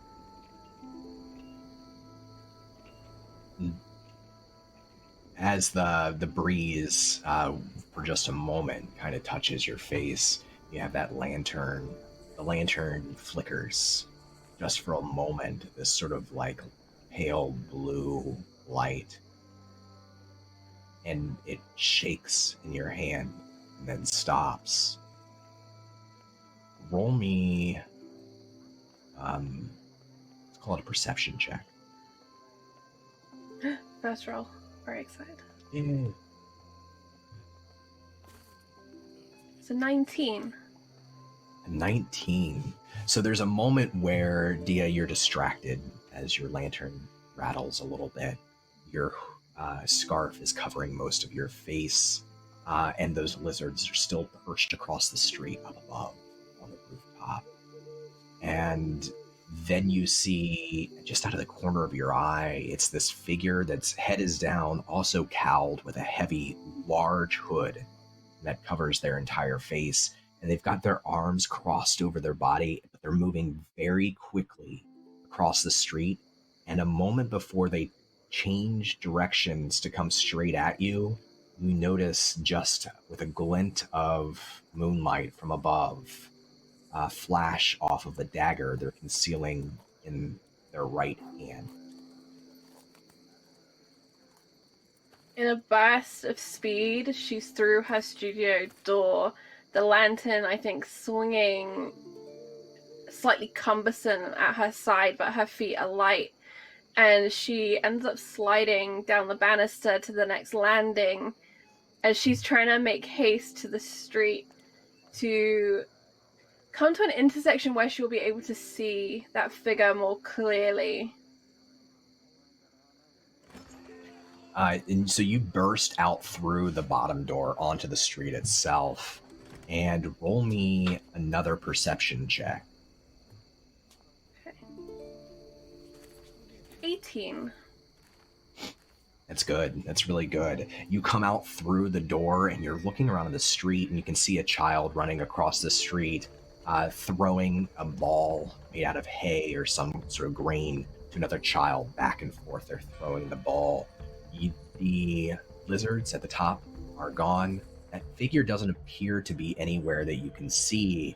And then there's a drop of moisture from above that you feel just kind of clink against your hand, against the side of your face beneath your scarf. And you know instinctively that they're up there. They're up above you, about perhaps to drop down.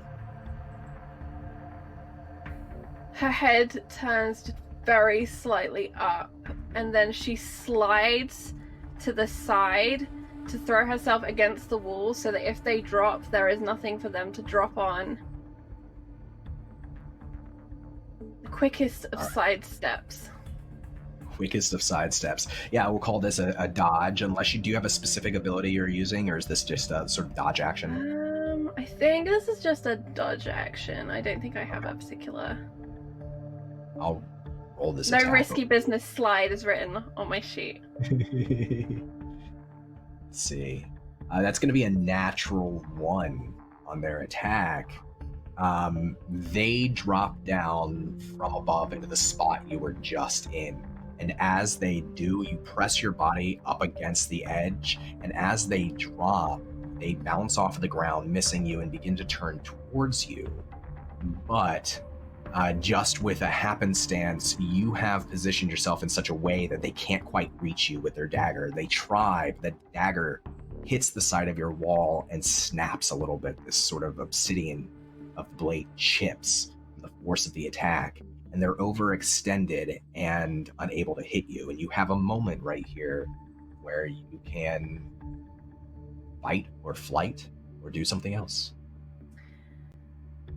She thinks about the fact that she has wrapped her knuckles, but they're carrying things. So instead she throws out the end of one of those wrapped painted skins she has. I imagine it's in like one of those traveling tubes that you'd carry kind of delicate things in. And she's going to throw the end of that out in an attempt to blind this person by breaking their nose. Essentially, that's her aim with the thing. Throw it out as if it's an elbow, but it's the end of this thing. Swing. Try and break a nose. All right. Yeah, go ahead and make me an attack. Unarmed strike. Yeah. I guess. All right. Call this a stunning action, maybe. It says a 13. Yeah, that's gonna be a hit. So let's see. Roll this.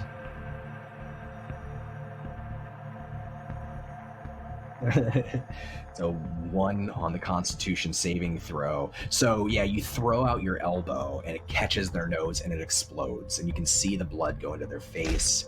They stagger backwards, and for a second, you're face to face. You can see beneath the cowl the moonlight catching them there before they grab their face, turn, and begin to sprint in the opposite direction towards a nearby alleyway to escape you.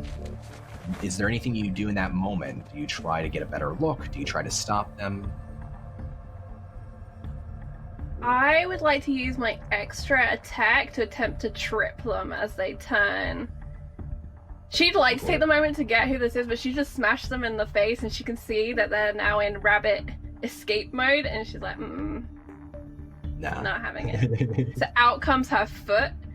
As the lantern's in one hand, the 2 scrolls are under the other arm, and the foot comes out to trip them as they turn to scarf her. What would you like me to roll for that, Dawn? Do an unarmed attack for that. Unarmed attack? Yeah. It's a natural 1, meaning a 7. So you go to trip them as they're stumbling away and starting to turn, and 3 of those little lizards drop from the wall up above and like fall onto your foot right as you go to kick. And it just kind of throws off your aim a little bit as they leap off of your foot and begin to skitter away in all directions. And the hooded figure turns and sprints away from you towards the nearby dark alleyway. Little friends, that's cheating. And for a moment she feels her blood up as she wants to chase after this stranger who would dare drop on her and attempt such a thing. But she has made an arrangement to meet with, is it Taruk? Taruk, the head of House Jarko. And she's gonna take this opportunity as they flee in one direction to head the other way and kind of double down the alleys to go and meet at House Jarko. She has more important things, but she will remember this. And the streets have cleared out during this brief confrontation, like they do when everyone scatters as soon as blood goes flying. They start to come back out as, Dia, you turn in the opposite direction and carry on with your business, not to see the figure again, at least not tonight. And it's a short time later that you meet up with Taruk, who is the head of House Jarko, which is the house that is in charge not just of the gladiators and the Criterion. They also are the ones who work in all entertainment, so bards, poets, musicians, artists. House Jarko is art and entertainment in the city of Balic. So where does Dia go to meet with Taruk? What sort of place? I think Taruk would enjoy a back room somewhere. The air probably cloudy with various illicit substances that might be being enjoyed. I think gambling is probably happening. A place where you go and you just shut out the rest of the world, and it's you have to know the code to get in type place. Hedonistic Absolutely. And kind of old boys club-ish, I guess. There's a number of gladiators gambling in the front of this rather large one-story tavern. But you know that there's a back room and there's a pair of mole guards, ex-gladiators. Both of them survived their time fighting, and their arms are crossed as you approach, and as you give the password, they just kind of grunt, and they turn and open the door, and as soon as this door to the back room opens, a wave of sweet-smelling smoke just plumes out, just washes out, kind of covering you for a moment. You can hear Taruk kind of laughing inside. There's a few other figures as well as you stand framed in the door, and he stops dressed in this sort of like wildly colorful yellow, blue, green, purple silk robe, where he sits on a throne that he has made for himself in the back of this tavern. It's a throne crafted from, he says it's the bones of some of the beasts that he slew when he was in the arena. It's a wildly disputed fact.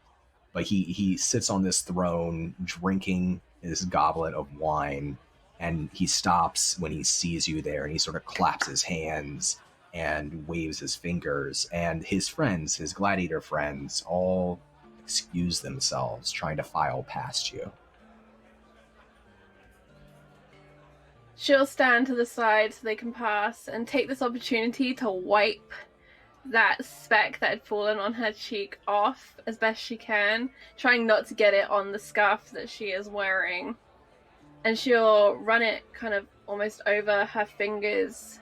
And as she's doing this, Dawn, can she remember any small detail about the stranger's face or the dagger? Tiny, anything that would stick in her brain as like that's kind of memorable about that thing.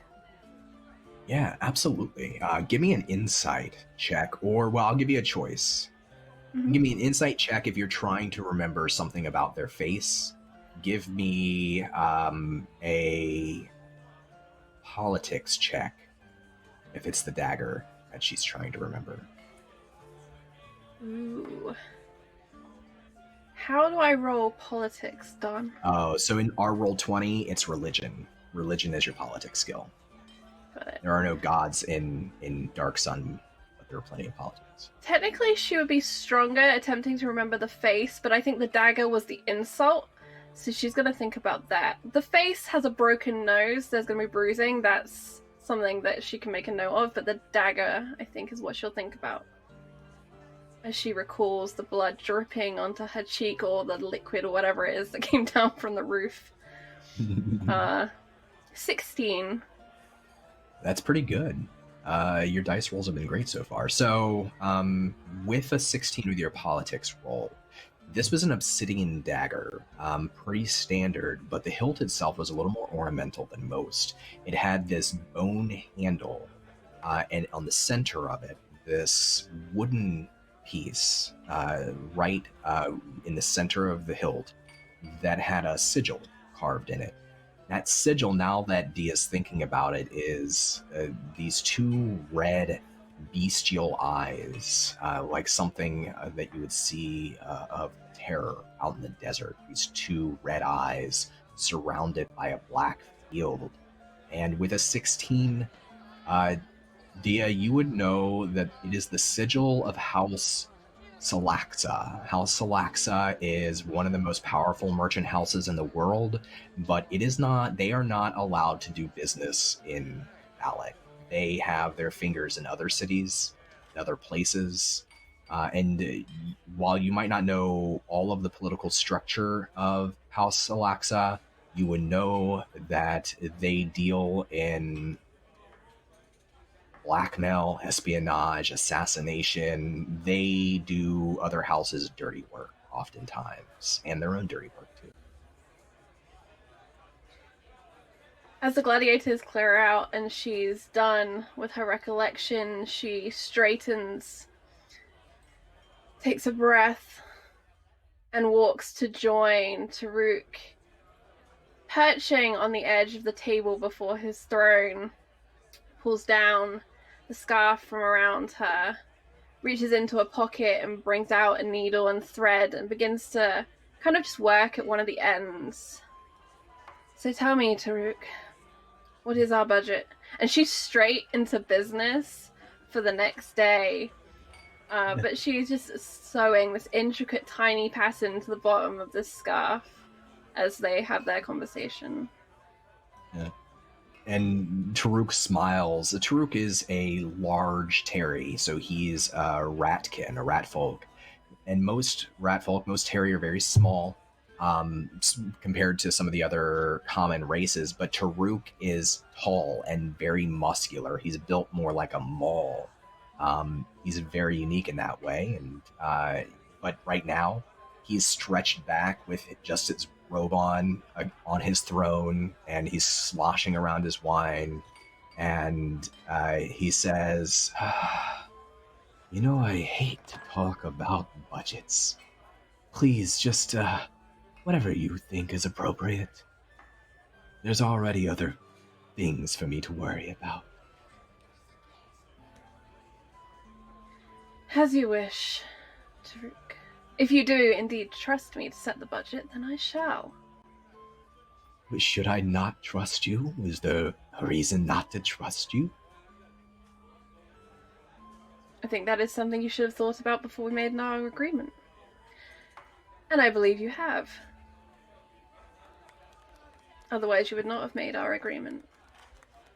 He smiles a little bigger at that, and he says, yes, I do believe I do trust you. Please, take as much as you think we need, and let's just try to keep it reasonable.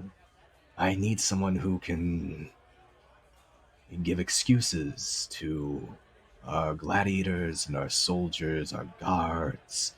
I don't want to do it myself. They like it when I say yes, not when I say no.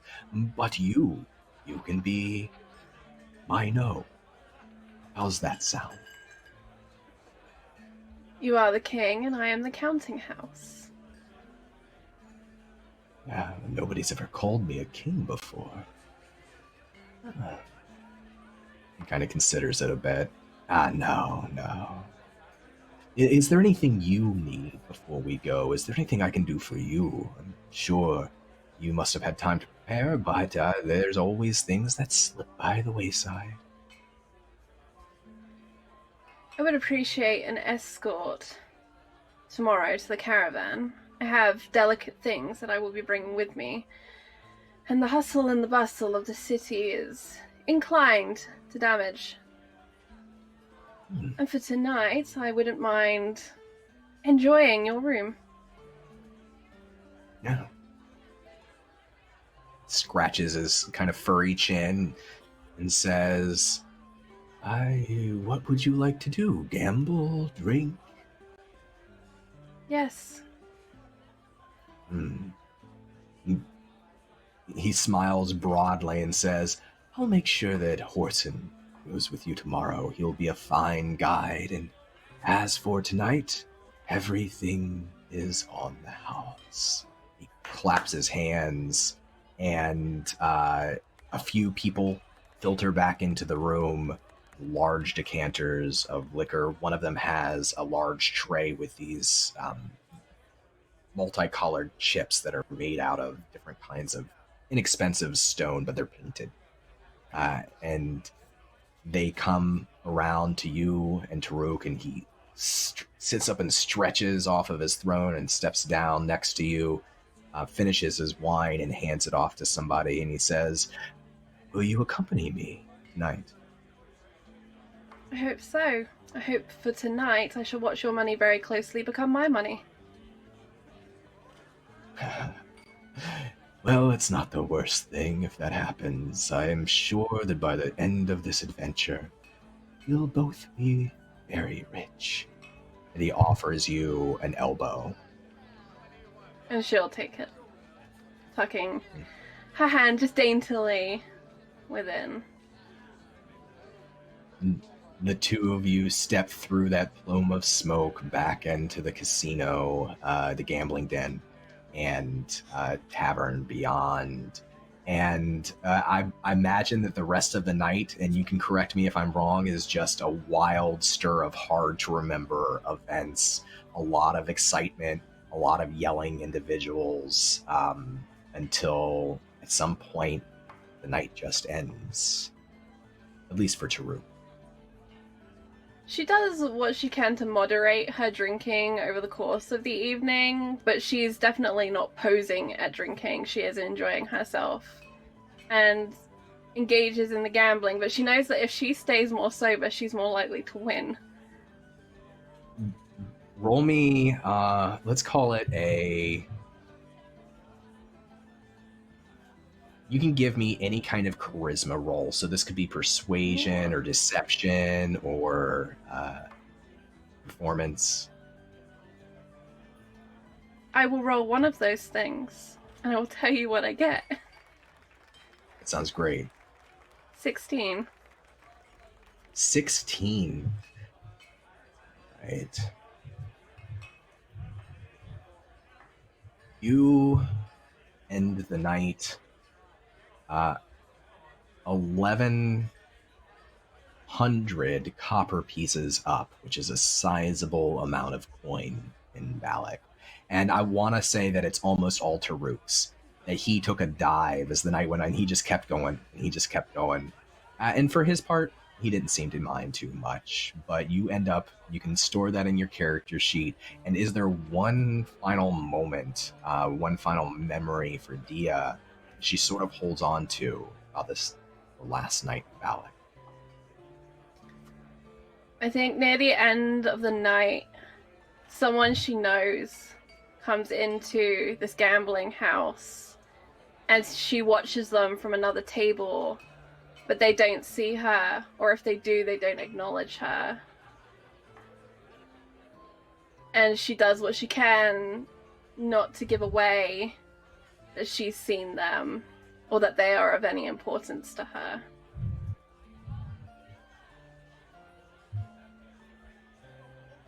As you share that sort of look, that and the noise and the energy, all of that sort of remains with you during your travels to come. The dagger, the lizards, the assassin,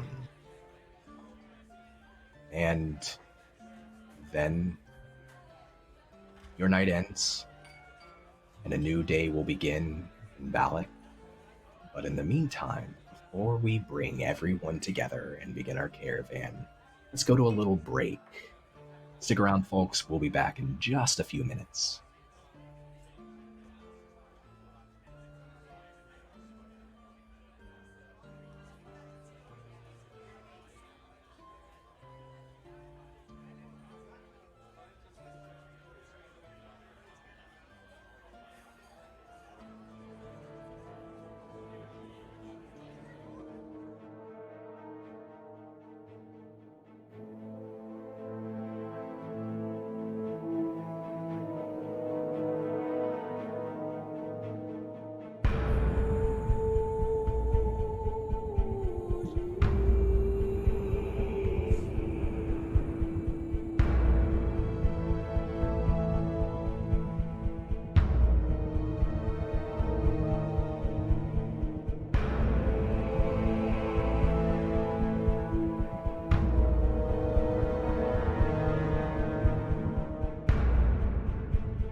And we're back. We start now. Beginning of our journey out of the city of Balic the next day. And as the day dawns in Balic, as the sun rises over the city, it's already hot. But you all gather just before the dawn. Take the caravan that's already waiting for you, being loaded and packed and prepared outside of the city gates. There are two massive half-giants close to the city gates behind you, leaving you in the desert. You can see them start to close the massive gates of the city, the only way besides the port in and out of Balic. And as they do, once those doors are closed, beyond Balic's gargantuan walls, you can make out still the peaks of it, only its highest towers. But the rest of the city vanishes before your eyes, leaving you to join this caravan. So welcome everybody together for the first time in the season. It's great to have you here. I want to tell you about your caravan, which we kind of built during our session 0. So the Balican caravan, it's comprised of 4 mechalots, and mechalots are these 30-foot long mighty lizards with these mound-shaped bodies and thick shells. They're similar to giant turtles. Atop each mechalot is a howdah, a covered tent-like structure capable of protecting its riders and its cargoes from the harsh sun and the desert storms. Each of these beasts is guarded by a variety of representatives from various factions and houses contributing to the caravan.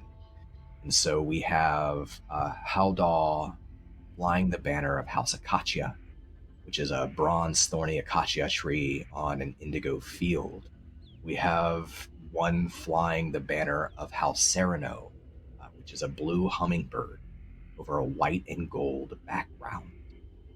We have another banner and another howdah representing House Jarko, whose sigil is a bloody and broken spear over a sandy background.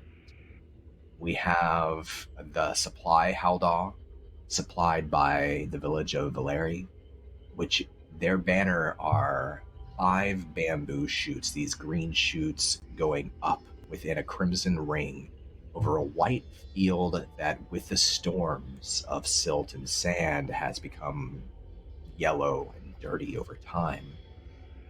And then at the very, very front of the caravan is a vehicle provided to you through a deal made with House Tomblador. It is at the forefront of the caravan, and it's a strange vessel. It's shaped like a canoe, but maybe 3 times larger than a canoe, with this singular mast and a parachute-like sail that kind of flaps behind it in the wind. The vessel houses, supposedly, blessings from 7 druids of the plane of air, allowing it to hover, to fly, as long as someone mans the front wheel. That's what you've all been told. When hands are taken off of the wheel, the ship's connection to the plane of air is severed, and it parachutes sort of haphazardly towards the ground, directed by the wind. It has a captain, and the members of the houses, the leaders of the houses, Lord Atlas for House Sereno, Lord Lucius for House Akasha, and Taruk for House Jarko, are gathered in their own howdahs along with various other members and people brought along with the caravan.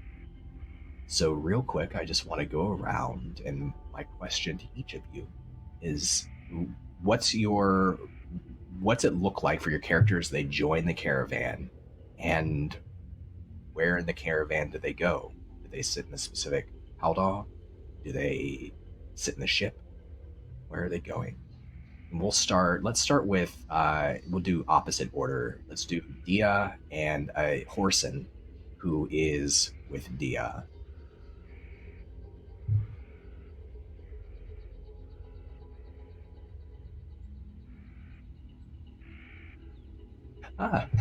So for the two of you, as you leave the city behind you and the gates shut and you see this caravan set out ahead of you, what do you look like? How are you dressed today for the journey? And where do you go? See, I was going to say after you, Billy. Before we get into that loop, though, I will go first. Dia is dressed in... It's a lightweight fabric, but there's a lot of it as it covers the majority of her body, wrapped around rather elaborately. A lot of places to tuck things, and a lot of loops to cover her head or her mouth and nose, should the desert decide to kick up dirt and the like in their direction. She is already in the midst of taking stock, making sure that everything that was meant to be packed has been packed and is here, making sure anyone who was meant to be here is also here and behaving themselves. She is not correcting behavior as such, but occasionally the eyebrow raises as she disapproves of a small helping of themselves to maybe some of the jerky or whatever it is we have packed. Just enough, just a hint of, I'll remember that. And then she'll make a note. She has a small cube which she kind of twists and turns and occasionally takes out this small inscribing tool and adds a curl or a loop, a note for later. What about Horsun? Horsun is wearing his usual garb, like his old gladiator attire that's just so comfortable that he would never want to take it off. Maybe it holds several great memories for him, so he just keeps it. And it's this kind of stitched hide shoulder situation, no shirt, limited pantle things. I just said pantle things. That's not a word. But, you know, he doesn't have a lot of cares, and it is apparent in the way he dresses himself. And he's got this this same fantastic headscarf that he's been wearing for decades, that he's managed to keep in pretty good condition, and is the best looking thing about him by far. Made by a dear friend. He is sitting in the top basket thingy, reclining, totally lounging. Like his stature seems like withered, and his brows are furrowed. He is clearly not happy. And Horson. is it? Sorry, I just want to know: is it House Jarko? Is that? Are you Yeah. sitting both in the House Jarko howdah atop this beast? Perfect. Go for it. Horson, you are aware that gravity will pull upon you if you sit in that position for too long. Yeah. It will make the parts that already hang a little lower than is preferred hang lower still. There are some truths I do not wish to be reminded of, dear friend. Come down, stop sulking.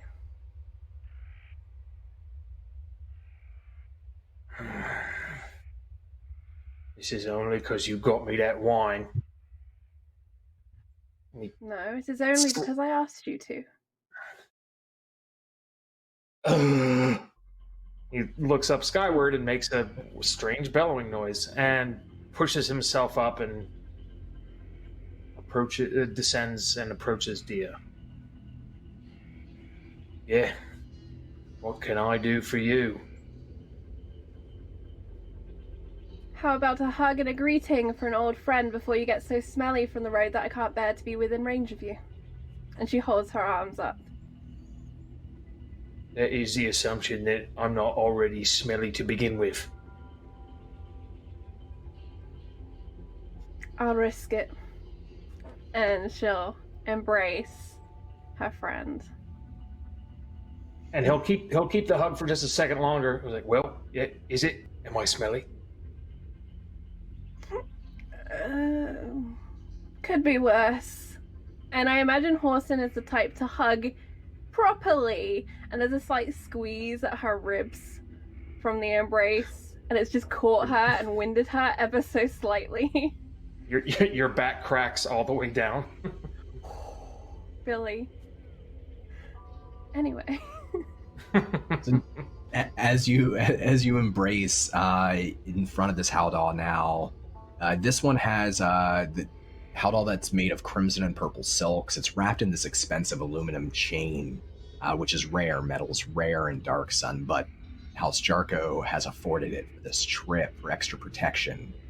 And the Mechalot itself is fierce looking. It looks like it's seen battle, not just travel.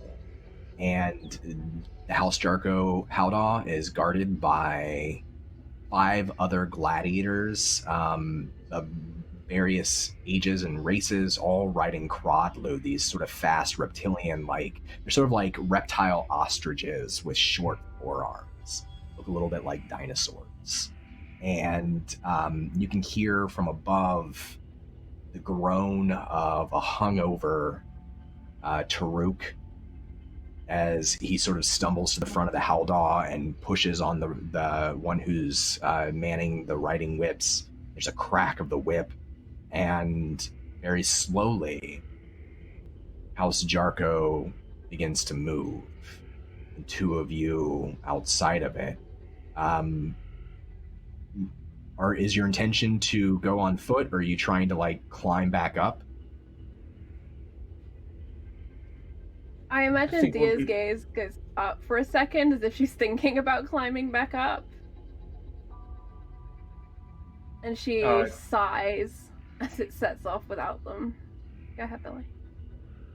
Orson would recognize that look. He's like, yeah, you should probably get up there. No, it's alright. Let's just walk for a while. Fuck me, I'm too old. Come on. If you're too old, then what am I? I don't know. You've never divulged your age. 'Cause of some such. Her eyes go to that lumbering beast of burden. Reminds me of someone. Oh, is that? Are you referencing me? Handsome There, beast, this- don't you think? Oh, ha, yeah. Yeah. What's wrong, Horsun? Why the sulk so early?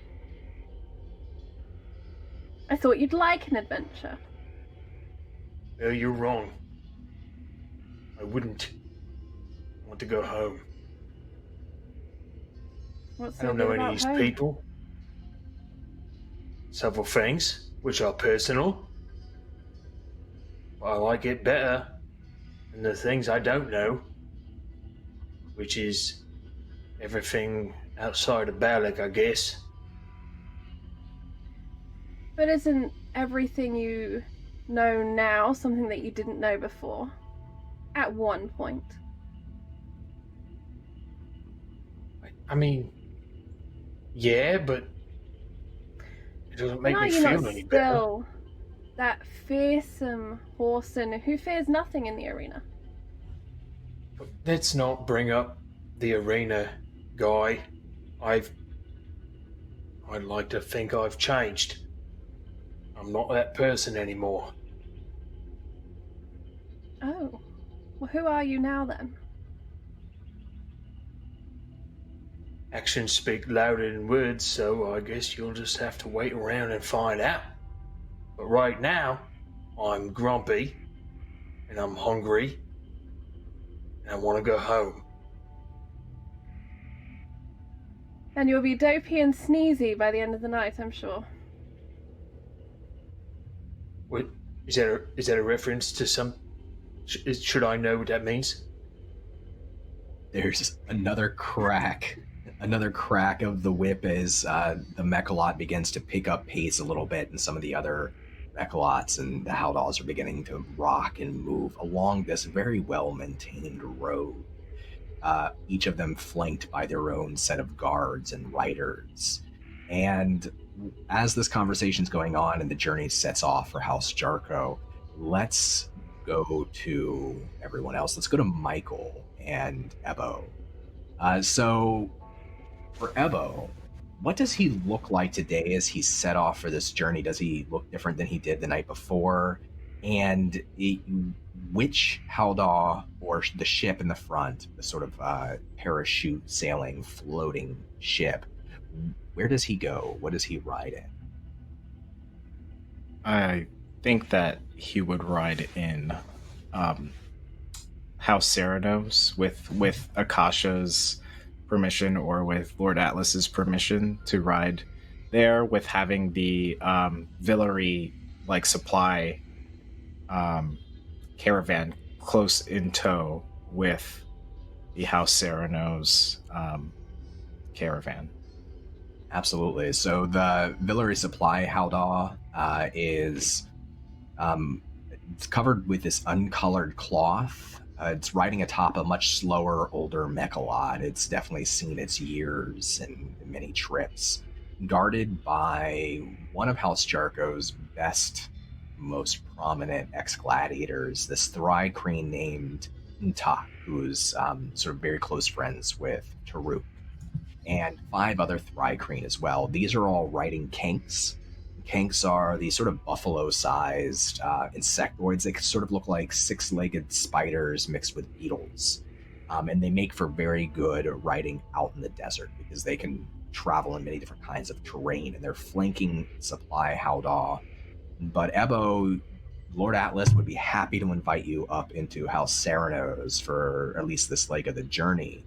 And House Ceranos Haldor is this magnificent thing covered in multicolored silks and canvases, riding atop a young, strong mechalot. And it's guarded not by riders, it's guarded by a dozen elvish runners, all armed with these bone javelins and elvish longswords.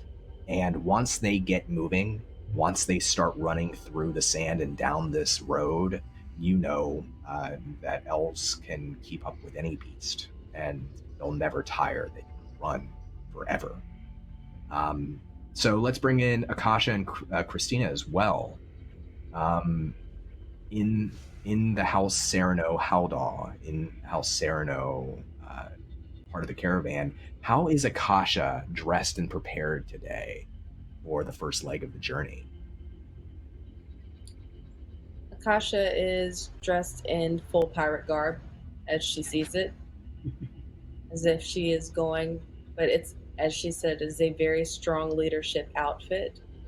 She is prepared to make a speech, if need be, to let everyone know where she is as the incoming season. And Lord Atlas is there too, along with Amaron, who is a human, large floppy hat.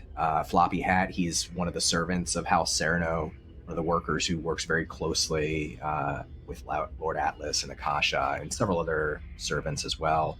Lord Atlas is sort of still sleeping. Like, once he got up into the Haldor, sort of rolled into this cot in the back, and even though it's rocking, he's still managing to stay asleep, at least for the moment. And you're all in the back of this moving caravan, rocking over this well-traveled, well-tended road as you leave Balic behind, with the sunset and the sunrise and the horizon out in front of you, and a long, twisting road that gets hazy with the heat in the distance.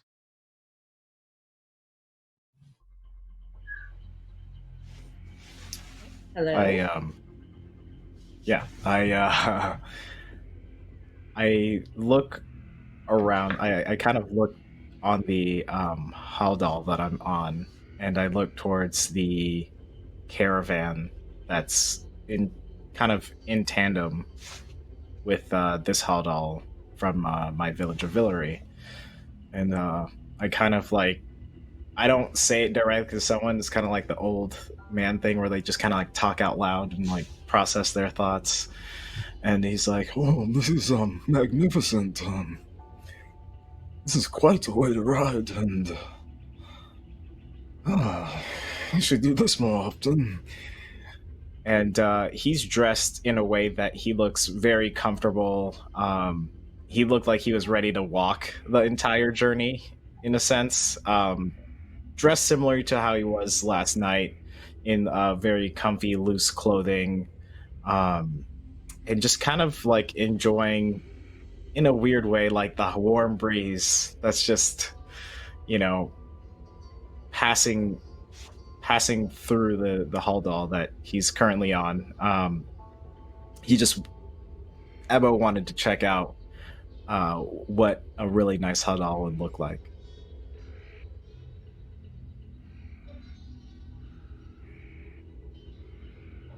You can hear just like a from behind you as Lord Atlas sits up, blinking around. He says, how far along are we now? Well, not that far. We just started a couple hours ago. You haven't been sleeping that long. Oh, well, it felt like a long time to me. Akasha, are you doing all right? Are you feeling good? I like your I feel clothes. as a leader would. Thank you. I feel strong and confident and prepared to lead this caravan as a true leader would do. That's good to hear. I think perhaps I'll sleep a little bit longer. Ebbo, are you comfortable? Feeling well hydrated and well fed? Oh, of course. I always prepare for these long journeys. And I may be over-prepared. I kind of miss, my, in the caravan, my village. I may depart very soon just to, check on all the supplies and my people. Be sure, just let the rider know we need to stop. They can't go anywhere without us, after all. I'll talk to you all here shortly. It starts to bob his head and nod off as the mechalot continues to rock slowly up and down. It's not the sort of movement that would make most people sick, like motion sick necessarily. It's almost rhythmic and very lulling, especially with the heat of the day. But there are people constantly bringing you more of the water supplies. And this Haldal is very well supplied. Oh, well, it's quite nice. Thank you for letting me accompany you for this short part of the journey on your Hadal Akasha. You're doing a marvelous job leading this caravan. I'd like to reach out and put my hand on his shoulder. Say, I understand that you miss your people. I understand that you miss your people, but you are in the service of the incoming Caesar, and I hope that you know that your good, like accompaniment, like would I say accompaniment? Because you're with your attention to me on this journey will not be forgotten. Thank you. Oh, certainly. Certainly, you're already doing so well as someone who wants to be the Caesarship. Wonderful. Who wants to, or I actually am, technically. I think it was decided, and there was no official council meeting or anything of the sort, but I'm kind of de facto leader. Of course. Sorry, I didn't know. My village is quite small, so I didn't know the going about of everything. But now, Caesar Akasha, let me leave you to your leading of your huddle.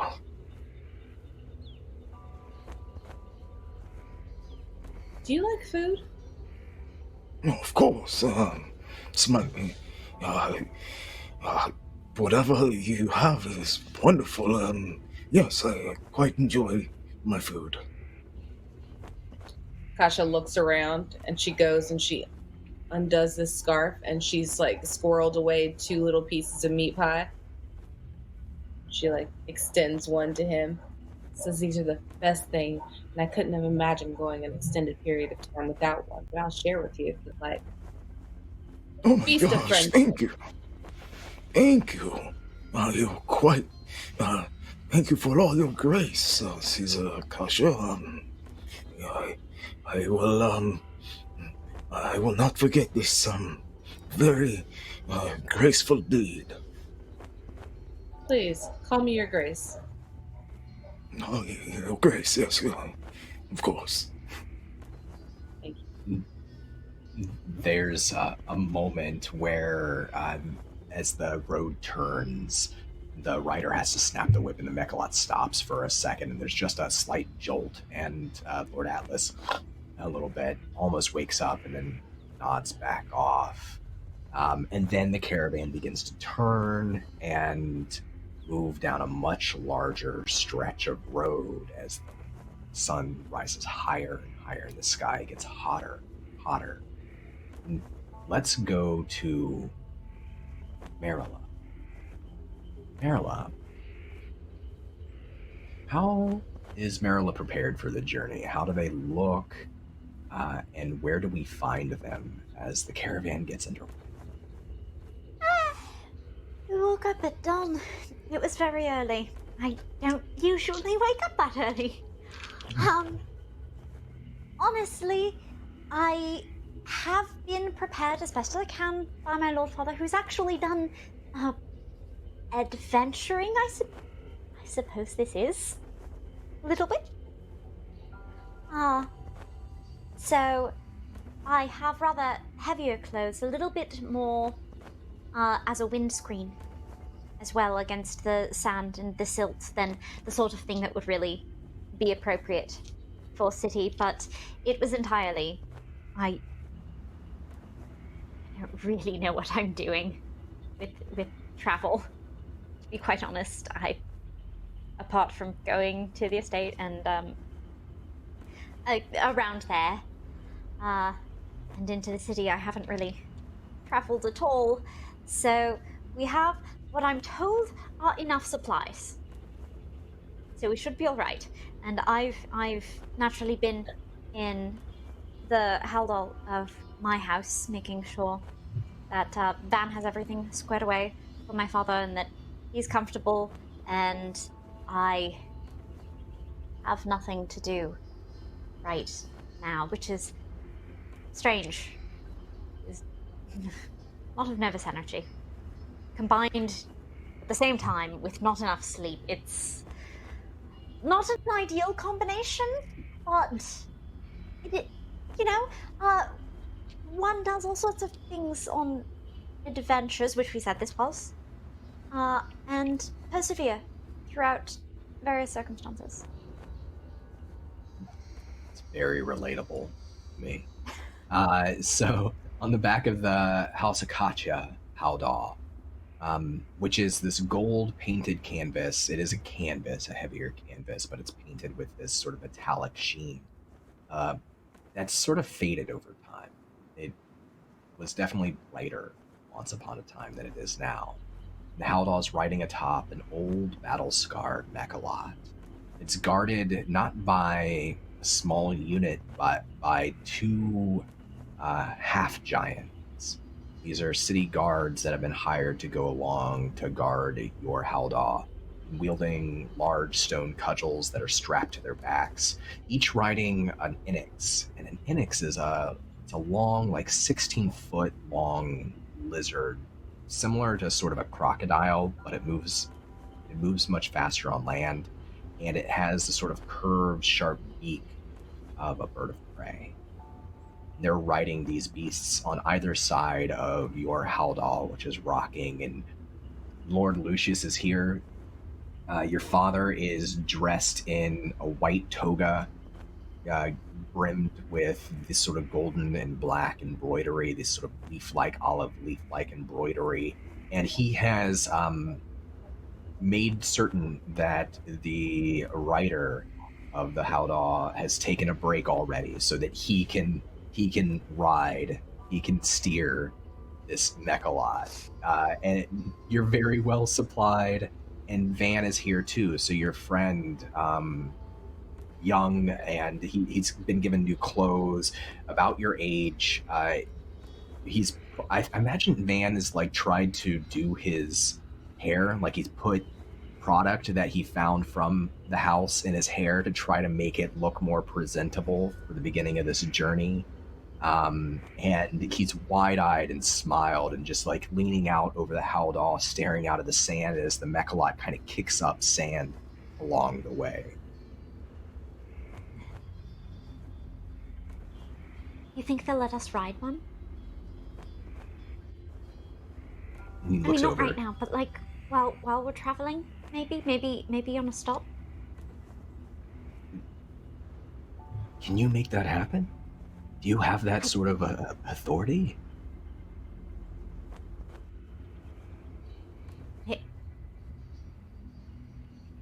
Yes.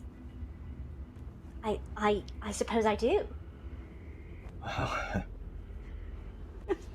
He looks over to your father, who's in the front of the Howdaw, who's not overhearing this conversation, and looks back to you and he says, I would love to ride one.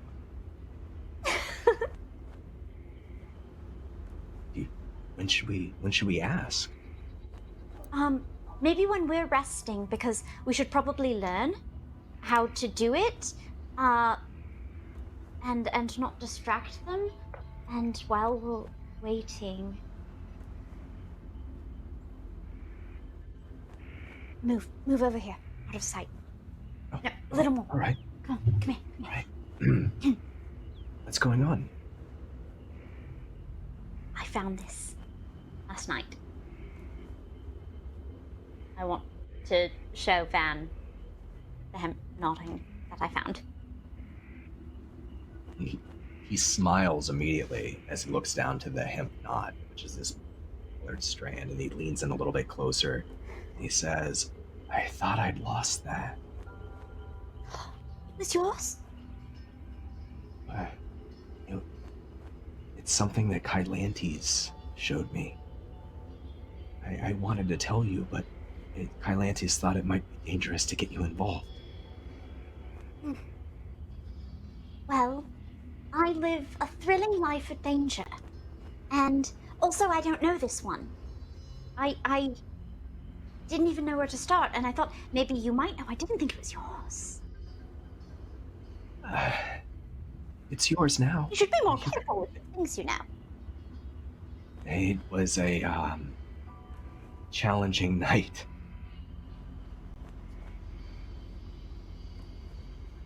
I suppose I never really found out quite what happened, so I guess I'm just glad I found it for you, I guess. Yeah. Sort of shrugs his shoulders and says, it's not that great of a story. Stupid noble and tried to get me in trouble, and I ran, and I guess I didn't hide or run fast enough. But you know how it ended up, I guess. Anyways, that knot that you have there, I've sort of been working on recreating it anyways. I don't know exactly how it works, but Kylantes has been showing me this form of spellcrafting, and he calls it preserving. I guess it's a way to use magic without destroying things. I thought that was impossible. That's what I thought too, but Kylantes has shown me, and he can grow beautiful things, much more beautiful than anything I've ever grown. And he can use spells without hurting anybody.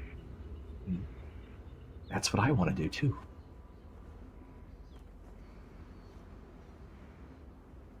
So, So you're going to teach me too, right?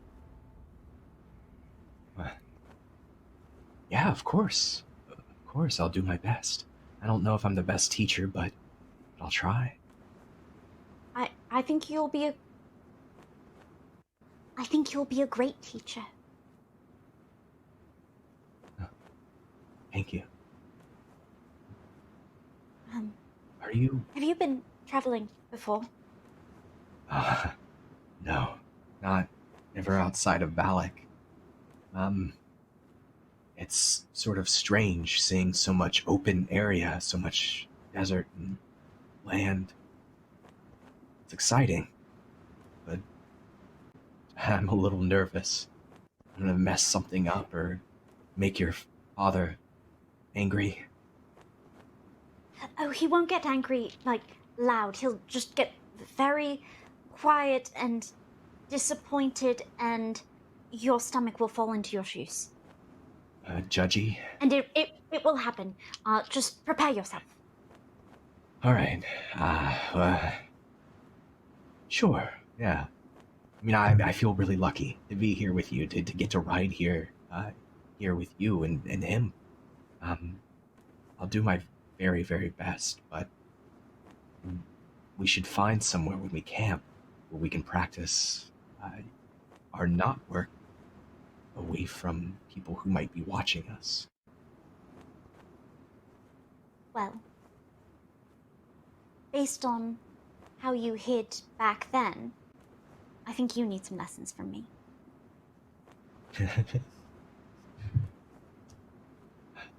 I believe it. Do you think this Queen of Golg that we're going to go see, do you think that since she lives in a forest, she might know some of this sort of magic too?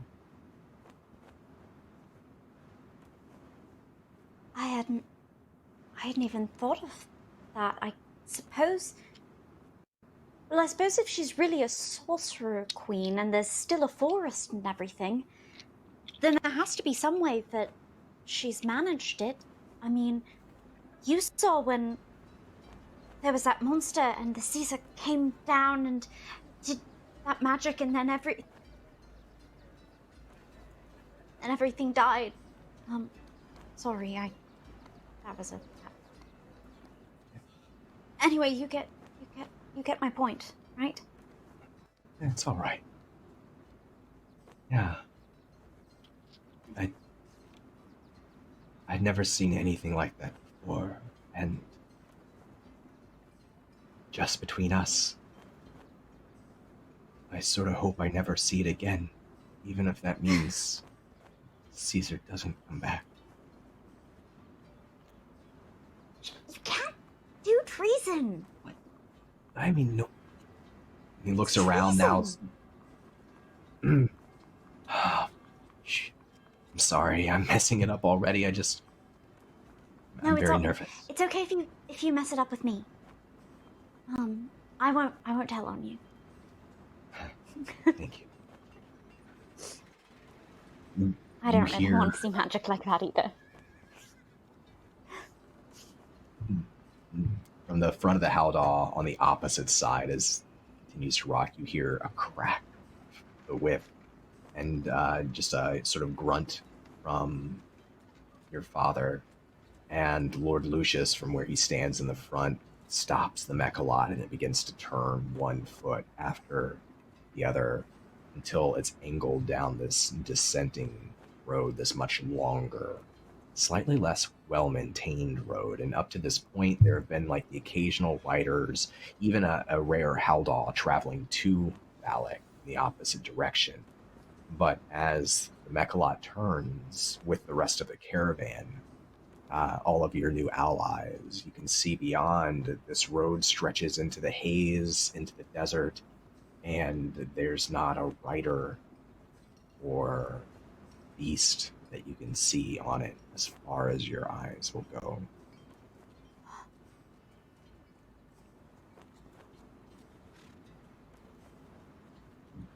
And leans a little bit closer And he says, so tonight then, after everyone's tucked away for the night, maybe we can see if we can take the Enix out for a ride. I'll come find you. All right. I'll try to get a nap or something so I'm well rested. You're right. I should too. I mean, I'm not that tired, but I should probably nap just a little bit, just in case. He smiles, this huge, beaming smile, and there's a clap from up front, and he says, oh, excuse me, and he skitters off to go resupply and pour some fresh water. And as he does, the entire caravan begins a much longer journey. Now, the city of Balic, nowhere to be seen for any of you. And you travel into the well-known region, the more civilized region around Balic, without any incident on your first long day of travel, but it's hot. And though you're well supplied, it's not easy to travel in the desert. Even within the Haldol, temperature gets up to the equivalent of like 125 degrees Fahrenheit. It's this dry heat. Dust and silt flies through. Even the coverings can't quite keep it all out. So over time, no matter how well dressed you are, you're collecting more and more dirt and silt and dust. But you are all traveling together, finishing your first day of what will be, they've said, a 5-day journey to the village of Taruk, a large village controlled by the merchant houses of Balic, the crossroads for the rest of the tablelands and all of the other many city-states. And at the end of your first day, as the dark, great sun fades over the horizon and you continue to travel together into the early night, the still air turns and a steady wind rasps across the Balican Peninsula, its hot breath bearing these long ribbons of sediment from the Sea of Silt nearby. Dusk settles around you, leaving the road ahead swaddled in purple shadows and half buried in drifts of plum-colored dust. A short distance ahead, there's a craggy ridge forming a wall of black rock that stretches on for miles, so towering that it blots out much of the stars in the sky. The trail continues around the mountain, dipping into a narrow canyon surrounded by this strange, leafless bush, these hedges on both sides of the road. And as your caravan, in the early hours of the night, come to this turn, to this gorge, at the top of the descent stands an immense boulder blocking the entrance to the gorge. Its shape resembles that of a seated man, save that it is far, far larger than a man, as large maybe as the gates of Balic itself. Bats wheel over the monolith's head, silhouetting themselves against the haze-shrouded moons of Athos. And there's a flock of dust gulls on one of the gargantuan figure's shoulders. And as the caravan closes in on this rocky figure, the figure groans and the dust gulls fly up into the air, scattering in all directions, and groans and begins to stand until its head, so high up, 30 feet, 40 feet up in the air, is haloed by the green moon of Dark Sun. But that is where we're going to end our first session of the season. Yay! Congratulations, friends. This was incredibly fun. I loved getting reacquainted with the characters we've seen before, seeing how they've changed, where they're heading to. I loved the new characters, just fantastic storytelling from everyone tonight. And now we're off on our journey, and we will continue to introduce some new mechanics, some travel mechanics that are fun and very narrative, very story-driven. and get into all kinds of adventure. So I'm really excited about next week. I loved our first session, setting the tone for the season to come. Thank you all very much. I want to go around here in just a minute, but first I want to say thank you to our sponsors, to Dark Dice and Level Up Dice and Wormwood Gaming for supporting us in our shows. It keeps us going, and everyone who's watching this in Twitch or on YouTube, if you want to support what we're doing too, the very best thing you can do is go check out our sponsors. They are amazing companies creating amazing products, all to do with TTRPG. So go there, support them, and you'll be supporting us too. Beyond that, if you're watching this on YouTube or on anywhere else in podcast form, if you're listening to it, then thank you very much for being here. Please reach out to us on social media. Reach out to us, leave us a comment wherever you've seen us. Let us know what you think of the show. It means a lot to us, and it gets us excited to keep playing too. But that's it for that. I do want to go around and have everyone say hello, let us know how you're doing, and let us know what you're up to, where people can find you online. And let's start with Christina. Hello, my name is Christina Ariel. You can find me on the interwebs at KrystinARielle.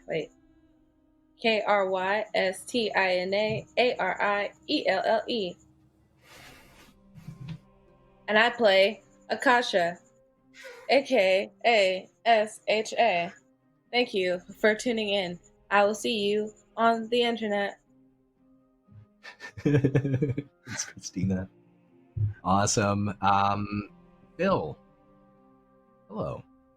Yo, man, what's happening? Oh, this exit thing. Yeah, got it. I'm Bill. You could find me at Bill of the Forest on the internet. It's 1 R, like the woods, not 2 R's, like the runner guy from the south. I am playing Horsun, the Mull gladiator, retired gladiator. Man, this stuff gets me so hype. I love all the character stuff, and I can't wait to interact with all of you. I'm going insane. And I had like a list of stuff to go through, but I just forgot it all. So let's move on. Cool. Yeah, follow Bill Thanks. on Twitter. You can see everything he's up to there. Loved Horson. Loved getting to connect you to Dia as well. I'm excited for next week when we get to have like our first campfire and everybody gets together and we can kind of go from there. It's going to be a good time. Sam. Hi, Sam. Hi. That was so much fun. I can't wait to interact with everybody. Everyone's so cool. So I am Sam Delev. You can find me on Twitter at Tchaikovsky, ChaiKovsky. I do personals and roleplay streaming throughout the Twitchernet. If you want my schedule for that, you can find it on the About page of my Twitch channel at Delevely, Delevely. I can't wait for more of this. This was so much fun. And I'm gonna ride Phoenix. I'm gonna ride everything and climb on things. It's gonna be great. I'm very, very excited to see how that goes. So thank you for introducing that to the game because I'm excited for that too. It's gonna go so poorly. It's gonna. You're gonna have to. Well, we'll see we'll see. Michael, thank you for joining us. Loved getting to meet Ebbo for the first time. Great character. I'm very excited to see how things go for you and for him. And I'm this is the first time that I think you and I have ever actually played together before, and I loved it. It was so great. Thank you. Please tell us more about you and what you're up to, where we can find you. Yeah, first I want to say super great honor to play with the talented cast that's here, and super excited to get into more of the story. But yeah, I'm Michael Sinclair II. You can find me at Michael Crits on Twitter and on Twitch, where I play lots of Magic the Gathering and a variety of other games. I'm trying to work towards Mythic. I think it's possible this season, so I'm going to be trying to do that and maybe some competitions here or there, or tournaments. And I also play on a podcast called Fae Forge Academy, and I play on Cobalt Press. So I just look at my Twitter. I'm up to so many things, trying to have all the fun playing RPGs. So, and I think this month we're good. Oh wait, no, that passed already. But anyway, check out me on Twitter. Everything will be there. And I had a phenomenal time. You're awesome dungeon master, Don, and I can't see what you have next, and looking forward to interacting with the rest of the cast and characters. Awesome. It's a special shout out to there's something I don't think I've ever done like old man on old man scene before in a TTRPG. It's usually only one in a scene, and I could have said that. I could have said that better. So, anyways, it was great. Yeah, I loved it, and it was so much fun eating kebabs. Yeah, Charlie, save me. I don't think there is any saving for you, Don, but I do hear a rumor we will be back next week and we can all try. Today was a blast and genuinely so excited for this adventure we're all about to have. I loved Michael's voice. I loved Akasha being just the baddest. I love Merula and I cannot wait to meet them. And I get to play again with Billy, who has been one of my favorite people to play with in the past, so it's all a good time. And you've introduced truths, which I am super excited about, one of my favorite mechanics from other games we've played. And this is just Game of Thrones, right? I did sign up for the right game. I'm playing this right? You win or you die? Okay, good. Yeah. We cannot Nice. overemphasize. Yes. Yeah, I'm super excited, and this has been a blast. You can find me over on Encounter Roleplay quite a lot. I do a lot of stuff over there. I play a lot of Game of Thrones on various channels, and hopefully I'm winning and not dying on all of those channels. That's pretty much it for me. I think I want to play. Can we just keep playing? We can go longer, Yeah. right? yeah. Okay, Yeah. good. Yeah, definitely check out Charlie, all the other shows that she runs and that she produces. Amazing producer. Check out all these people. These are great people, great storytellers. You can do no better than to have a little bit more of them in your lives. And as for me, I am Don, at Donathan Fry on Twitter. I write games, I design games. I am the creative director for LFM Network. And we have a ton of awesome shows coming. So we're doing a bunch of new stuff this season. Please check us out. If you haven't already, make sure you follow us on YouTube, on Twitter, on Twitch, everywhere you can. It helps us a lot. And come back same time next week. And make sure to check out our sister series too. Rise of the Veiled Alliance, Tales from the Silt Expanse. It is the same story, but a different group. Some of the folks from last season are in that group, and they are going on a seabound journey looking for Caesar. So go check that out as well. You can see our schedule down below in Twitch or follow us on social media. And that's it. I'm very, very happy. Thank you finally to everyone in chat who's been awesome this entire time, our moderators for keeping everybody safe, and Cord, our producer, who you can't see here, but he's amazing. He's making all this magic happen, all the music, all the graphics, everything you see. That's Cord. Check him out as well at Mythomatic. Thanks for that. Check him out at Mythomatic on Twitter. He is a role player, producer, awesome human being in our other series as well. But that's it. I'm excited for next week. Thank you all one more time, and everybody, please have a great night and take care of yourselves.